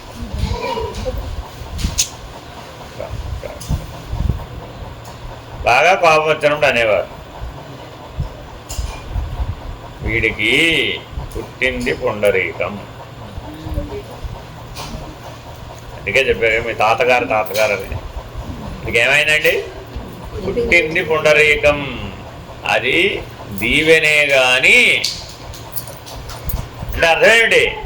వీటికి పుండరీకాక్ష దర్శనం కలిగింది. ఏం జరిగిందండి వాడికి? ఇప్పుడు వాడికి వేరే తెలివి వచ్చేసింది. వీడికి అమ్మో, వీడికి మామూలుగా లాభం లేదురా బాబు. అర్థమైందండి? వీడికి మామూలుగా చెప్తే వర్కౌట్ కాదు. ఇక ఏ లెవెల్లో చెప్పాలి? ఇప్పుడు నారాయణమూర్తి లెవెల్లో చెప్పాలి, అప్పుడే వర్కౌట్ అవుతుంది. జీవుడి లెవెల్లో చెప్తే మామూలుగా అయితే పని అవుతుంది ఇక అని. అట్లా అంటే పూర్వం పెద్దలు కోపం వచ్చినా శాపాలు ఇచ్చేవారు కాదనమాట, కూడా ఆశీస్సులే. ఇదిగో నేను వచ్చానంటే నా బుర్ర రామకీర్తన పాటిస్తాను. అక్కడ కూడా ఏముంది? ఇప్పుడు ఆశీర్వచనమే, అంతేగాని అంటే దాని అర్థం ఎంత నిగ్రహంతో ఉండేవారో ఆలోచించమంటున్నా. ఒకవేళ సందర్భవశాత్తు భావం ఒకవేళ కదిలినా అది కూడా దైవీ సంబంధంగానే, పరమాత్మను సూచించే పద్ధతిగానే మాట్లాడేవారు తప్ప ఎట్లా పడితే అట్లాగా, ఎలా పడితే అలాగా ఏమి అనేవారు కాదండి. పిల్లలే కావచ్చు, అయితే ఏమిటి? నీ పిల్లాడైతే నా పిల్లాడిని నేను కొట్టుకుంటా తిట్టుకుంటా, నీకు అధికారం లేదు. అత్తగారు వెంటనే అడ్డం వస్తుందండి, తల్లి అడ్డం రాదు. కొట్టుకొని నేను కొట్టేగా మా అమ్మాయిని, మా అబ్బాయిని కొట్టడమే తప్పు. అసలు కొట్టేదాకా వచ్చిందంటేనే పోయింది అసలు అక్కడ. ఎందుకని? అభావం భావం కర్మలోకి వచ్చేసింది. కర్మ కూడా ఏమైపోయింది? యాక్షన్ రియాక్షన్లో కూడా వచ్చేసింది, ఫలితంలో కూడా వచ్చేసింది. మరి ఎన్ని చెప్పులు దిగి వచ్చేసాం? ఓ అధ్యాస, ఆభాస, ప్రతిభాస, అవభాస, ప్రతిభాస, శాంతం కిందకు వచ్చేసాం. మరి మనకి అభావస్థితి తోస్తుందా మరి ఇప్పుడు? కాబట్టి ఎప్పుడు ఏ స్థితిలో ఉండాలట? కర్మ లేనటువంటి సాక్షి. మామూలు మాటల్లో చెప్తే అర్థం ఏంటండి? కర్మ లేనటువంటి సాక్షి అభావం. ఓ మహాజ్యోతి స్వరూపుడా, ఓ మహాజ్ఞాని, ఈ విధంగా ఆత్మస్వరూపాన్ని నిరంతరం ధ్యానిస్తూ నీ ప్రారబ్ధాన్ని అంతటిని అనుభవిస్తూ కాలం గడుపు. ఆత్మానం సతతం జ్ఞానం కాలం నయమహామదే. ఈ జీవితాన్ని గడుపు. ఉద్విగ్నుడవు కావద్దు, దుఃఖించవద్దు. ప్రారబ్ధ కర్మానుభవానికి బాధపడటం కానీ దుఃఖించడం కానీ అనవసరం. ఎందుచేత కర్మానుభవం సృష్టి నియమం కాబట్టి. కర్మలు 3 రకాలుగా ఉంటాయని కర్మ సిద్ధాంతం. క్రియమాణ కర్మ, ఈ జన్మలో మనం చేస్తూ ఉన్న కర్మలు. సంచిత కర్మ, వెనుకటి జన్మలలో మనం చేసిన కర్మ. ఈ సంచిత కర్మలే భవిష్యత్తులో మనకు అనేక జన్మలను ఇచ్చేటందుకు కారణమవుతాయి. ప్రారబ్ధ కర్మలు మనం వెనుక జన్మలలో చేసుకున్న కర్మల వల్ల ఈ జన్మ మనకు లభించడానికి కారణమైన కర్మలే ప్రారబ్ధ కర్మలు. సంచిత కర్మలకు ప్రారబ్ధ కర్మలకు ఉన్న భేదం ఏమిటంటే, సంచిత కర్మల ఫలం ఇంకా ప్రారంభమై ఉండదు. అట్లా ప్రారంభమై ఉంటే అవి ప్రారబ్ధ కర్మలే అవుతాయి. ఈ ప్రారబ్ధ కర్మలే కాక సంచిత కర్మలనేవి ఇంకా చాలా ప్రారంభం కాకుండా ఉంటాయన్నమాట. క్రియమాణ కర్మలు సంచిత కర్మలై, సంచిత కర్మలు ప్రారబ్ధ కర్మలు అవుతూ ఉంటాయని తెలుస్తోంది. ఈ విధంగా కర్మచక్ర పరిభ్రమణం సాగుతూనే ఉంటుంది. దీని నుంచి తప్పించుకోవాలంటే జ్ఞానమే శరణ్యం. కాబట్టి మానవుడికి తరుణోపాయం ఏమిటి? కర్మరహిత సాక్షి. నీ లక్ష్యం ఏంటండి? ఎందుకని భావం చేత కర్మ కలుగుతుంది. భావాన్ని అభావ స్థితిలో వచ్చేసాం, ఏమైపోయింది? కర్మ కలిగే అవకాశం లేదు.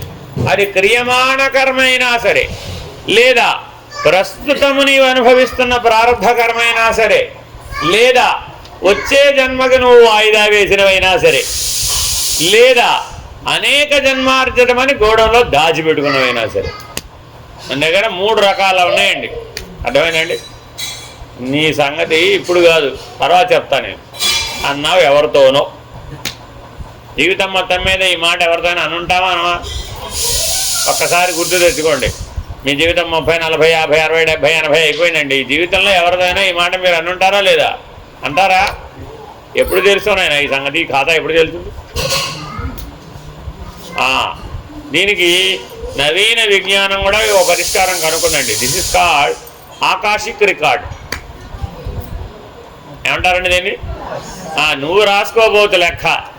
నీ చుట్టూ ఉన్నటువంటి చైతన్యం, సృష్టి అంతటా వ్యాపించిన చైతన్యంలో నీ పేరు మీద ఓ ఖాతా మెయింటైన్ అవుతుంటుంది.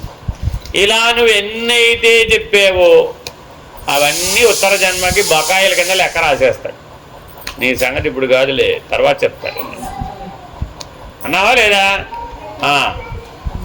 టింగ్ టింగ్ టింగ్ టింగ్ టింగ్ టింగ్ టింగ్ రాసేసాడు. ఎందులో రాశాడు? క్రియమాణ కర్మ, ఆగామి కర్మ. మరి ఇప్పుడు ఈవిడ మళ్ళా వచ్చే జన్మకి రావాలా వద్దా? వీడు మళ్ళా రావాలా వద్దా? అంతే, ఫిక్స్ అయిపోయింది. అంతే, అదిగా ఆ క్షణంలోనే ఫిక్స్ అయిపోయిందట జన్మ. మరి ఇప్పుడు ఈ ఆగామి కర్మను రద్దు చేసేది ఎలాగా? జ్ఞానంతోనే, వేరే మార్గం లేదు. ఎలా చేస్తామండి? వీలు కాదు. ఆకాశం కంటే అవతలకి దాటిపోవాలి. ఈ రికార్డ్ అంతా ఎక్కడ ఉంది? ఇప్పుడు ఆకాశంలో ఉంది. ఆ చైతన్య వ్యవస్థకి ఆఖరి మెట్టేమిటి? పంచభూతాలలో ఆకాశమే. కాబట్టి ఆత్మానంచ ఆకాశ సంభూత, ఆ ఆత్మయే ఈ ఆకాశానికి ఆధారం. కాబట్టి నువ్వే స్థితికి ఎదగాలంటే ఇప్పుడు పంచభూతాలలో వ్యాపించిన చైతన్య స్థితి నుంచి మనం ఇప్పుడు ఎక్కడున్నాం? పాంచభౌతిక దేహంలో వ్యాపించిన చైతన్య స్థితి, జీవుడు అనే స్థితిలో ఉన్నాం మనడు. ఇక్కడి నుంచి ఎక్కడికి ఎక్కాలి? ఇప్పుడు పంచభూతాలలో వ్యాపించిన చైతన్యం కూడా దాటాలి. దాటి ఎక్కడికి ఎక్కాలి? ఆత్మ చైతన్యమే నేనన్న స్థాయికి నువ్వు ఎప్పుడూ ఉండాలి. అభావ స్థితిలో ఉండాలి. అంతే. అభావ స్థితిలో కనుక ఉన్నట్లయితే ఈ ఆకాశిక రికార్డ్స్ ఏవి నీ మీద పంచి. అర్థమేనండి? ఒకవేళ ఎవరినో నువ్వు చిన్నప్పుడు అన్నావండి, వాడు మళ్ళీ ఇదే జీవితంలో తారసపడ్డాడు, అప్పటి వాయిస్ ఇప్పుడు గుర్తొస్తుంటారా గుర్తురాదంటారా? రావచ్చు, రాకపోవచ్చు అంటాడు. ఒకవేళ వాడే నీకు గుర్తు చేసాడు, వాడు గుర్తెట్టు. ఎందుకని పడ్డవాడు కదా వాడు, మరి నువ్వేమో అన్నవాడివి, నువ్వు మర్చిపోయే అవకాశం ఉండొచ్చు. పడ్డవాడు మర్చిపోతాడేమిటి? మర్చిపోడుగా, వచ్చి గుర్తు చేశాడు. అప్పుడేమిటి ఏదో అన్నావు, ఏది ఇప్పుడు చెప్పు అని. అప్పుడేం చేస్తావు? ఏదో అజ్ఞానంరా బాబు. 4 ఉపమానాలు చెప్పాడు, మనం కూడా చెప్పా. ఏమి 4 లక్షణాలుంటే కర్మలోంచి బయటపడవచ్చు. ఒక 4 లక్షణాలుంటే సర్వకర్మలలో నుంచి బయటపడిపోవచ్చు. సర్వకర్మలలో నుంచి బయటపడిపోవచ్చు. 4 లక్షణాలు ఉండాలని కాకపోతే మీకు సర్వకర్మలలో నుంచి బయటపడిపోవచ్చు. 4 లక్షణాలు ఉండాలి. ఎప్పుడు లైన్లో రాదే. మొట్టమొదటి లక్షణం ఏంటి? ఆర్తితో ప్రార్థించాలి. నాయన నువ్వే నారాయణ స్వరూపుడివి. ఫస్ట్ ఏం చేయాలండి? ముందు ఆర్తితో ప్రార్థించాలి. తర్వాత ఏం చేయాలండి? వినయంతో అర్థించాలి. నన్ను క్షమించవయ్యా బాబు, అప్పుడేదో అజ్ఞానంతో మాట్లాడాను, పొరపాటైపోయింది, లెంపలేసుకున్నాను నీకు. సర్వాపరాధాన్ క్షమా అని సాష్టాంగం పడిపోవాలని. అంతే. ఎవరైనా వచ్చారండి నన్ను ఎదిరించమని, ఎప్పుడు వాడి అహం లొంగిపోతుంది? సాష్టాంగం, సరెండర్ అయిపోయాం. సర్వాపరాధాన్ క్షమా. ఇప్పుడు యుద్ధం చేద్దాం అనుకున్నాడు. చా నీతో యుద్ధం చేయడం వేస్ట్ ఫెలో అనుకుంటాడు. అంతే. కృష్ణ పరమాత్మ జరాసంధుడు వచ్చాడు, ఏం చేశాడు? నీకు నాకు కుదరదు కానీ నేను పారిపోతున్నా. ఒక్కసారి కాదు, 17 సార్లు పారిపోయాడండి. పరమాత్మ అంతటి వాడు పారిపోతుంటారా? ఎంతమంది రాక్షసులను ఎదిరించాడు, ఎంతమందిని చిటికలు వేసేసాడు చిన్నప్పుడు.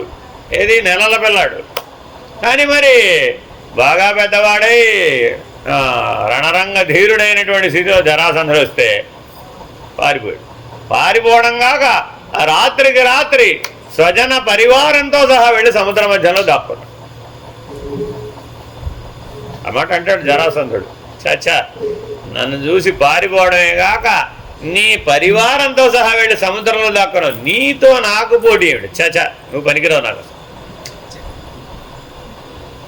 అన్నాడు. ఎప్పుడు వెళ్ళారు? భీముడిని తీసుకుని యుద్ధానికి వెళ్ళాడు. భీముడు, అర్జునుడు, పరమాత్మ ముగ్గురు వెళితే మాలో ఎవరు ఎంత ధర్మమో పరమాత్మకి, మాలో ఎవరితో ఒకరితో నువ్వు ద్వంద్వ యుద్ధం చేసి మా కోరిక తీర్చవచ్చు అంటే, జరాసంధుడు రాక్షసి చేత జీవించిన వాడు అయినప్పటికీ ధర్మం ఎంత బలంగా ఉందో మనం అక్కడ చూస్తే తెలుస్తుంది. నా సరిజోజుతో నేను యుద్ధం చేస్తానే కానీ ఈ బక్క పీచుగాడితో నేను యుద్ధం చేస్తా. ఎవరు చూసి? వీడు నాకు సరిపోడు, గాలి వస్తే ఎగిరికొట్టినాడు, వీళ్ళు లాభంలే. నువ్వా అసలు నన్ను చూస్తేనే పారిపోయిన వాడివి, నీ బ్యాక్గ్రౌండే బాలు. 17 సార్లు పారిపోయి నీతోనే యుద్ధం చేయడాడు. చచ్చా తప్పుకో, మీరిద్దరు తప్పుకోండి. ఇతను ఎవడో కొత్తగా ఉన్నాడు, ఈయన నాకు సరిపోతాడు అని తన మృత్యువును తానే ఎంపిక చేసుకున్నాను అన్నాడు వ్యాసం. ఇలా రాసి ఘట్టం వాడి కాలం అప్పుడు మూడినప్పుడు ఏం చేస్తామట? నీ భావమే మృత్యుగతి పొందించును. ఎందుకని? అందులో దేహాభిమానం, అందులో అహం ఉంది. అదే మామూలుగా ఆలోచించి ఉంటే కాస్త పక్కకొచ్చి ఒరే అన్నిసార్లు పారిపోయిన వాడు ఇంత ధైర్యంగా ఎదుర్కొండా వచ్చి యుద్ధానికి పిలుస్తున్నాడంటే వెనకాల ఏదో విషయం ఉందిరా బాబు, కొద్దిగా ఆలోచించాలి అని అనుకోవచ్చు కదా. అది కూడా అర్ధరాత్రి అండి యుద్ధం. అర్ధరాత్రి, పగలు కాదు అది యుద్ధం. నిద్రపోయే సమయంలో వెళ్ళి పిలిచారు. ఈ టైంలో అకాలంలో వచ్చి యుద్ధానికి పిలుస్తున్నాడే అని ఆలోచించాలా వద్దా? ఇంత వివేకం పనిచేస్తుంటారా? ఎందుకని? అహం చేత నన్నెవడు గెలవలేడు. కాబట్టి మనలో ఆ దేహాభిమానం ఎంత బలంగా ఉందయ్యా, ఇలా వచ్చేస్తుంది. కాబట్టి కర్మానుభవం వచ్చినప్పుడు మనం 4 లక్షణాలని బలంగా గుర్తుపెట్టుకోవాలి. ఒకటేంటంటే అది బాగా ఆర్తితో వేడుకోవాలి ఈశ్వరుడు. కర్మఫల ప్రదాత అయినటువంటి ఈశ్వరుణ్ణి బాగా హృదయంతో ఆర్తితో వేడుకోవాలండి. నెక్స్ట్ వినయంతో బాగా అర్థించాలి. అక్కడ ఎవరన్నది అవసరం లేదు, ఎదురుగుండా ఎవరున్నారన్నది అప్రస్తుతం. ఎవరైనా కావచ్చు. అంటే ఏం చేయాలి? వినయంతో అర్థించాలి. మూడోది ఏంటండి? విధేయతతో ఆశ్రయించాలి. నీవే తప్పై తప్పరం వెరుగమన్యం పదగుండీను నిన్ను సంరక్షించు భద్రాత్మక. ముందేమనాలి? కావవే వరద. ఏమండి, నాకు సహాయం ఇవిడ ఒకతే 25 మందిలో ఏమంటే ఎప్పుడన్నా చెప్తుంది ఏమంటే ఆవిడ రాసుకుంటుంది. కావవే వరద సంరక్షించు భద్రాత్మక. అయినా సాక్షాత్తు నారాయణమూర్తి తండ్రి నువ్వు అని విధేయతతో ఆశ్రయించు. అతనిలో నారాయణ సందర్శనం చెయ్యి. అదిగా విధేయత అంటే అర్థం. కాళ్ళట్టుకోవడం అని కాదు. అలాగే అంతకుముందు పట్టుకున్నాడుగా, వినయంతో పట్టుకునేంటూ కాళ్ళే పట్టుకున్నాడు. కానీ సరిపోదట. ఏం దర్శించాలట? సాక్షాత్తు నారాయణమూర్తిని విధేయతతో దర్శించాలి. ఇప్పుడు 4వది ఏం చేయాలి? Very very important. లోపల మాత్రం ఎలా ఉండాలి? అభావ స్థితి యందు కర్మరహిత సాక్షివై ఉండాలి. అప్పుడు అధిగమిస్తాం. అర్థమేనండి? కాబట్టి 4 ఎవరైతే ఆచరిస్తారో వాళ్ళు క్రియమాణ కర్మ, ఆగామి కర్మ చేత బాధించబడరు, ప్రారబ్ధ కర్మ చేత బాధించబడరు, అలాగే సంచిత కర్మ చేత కూడా బాధించబడరు. కర్మత్రయం లేనిటువంటి అభావ స్థితి యందు చేరుకుంటారు. హరి ఓం శ్రీ గురుభ్యో నమః. హరి ఓం.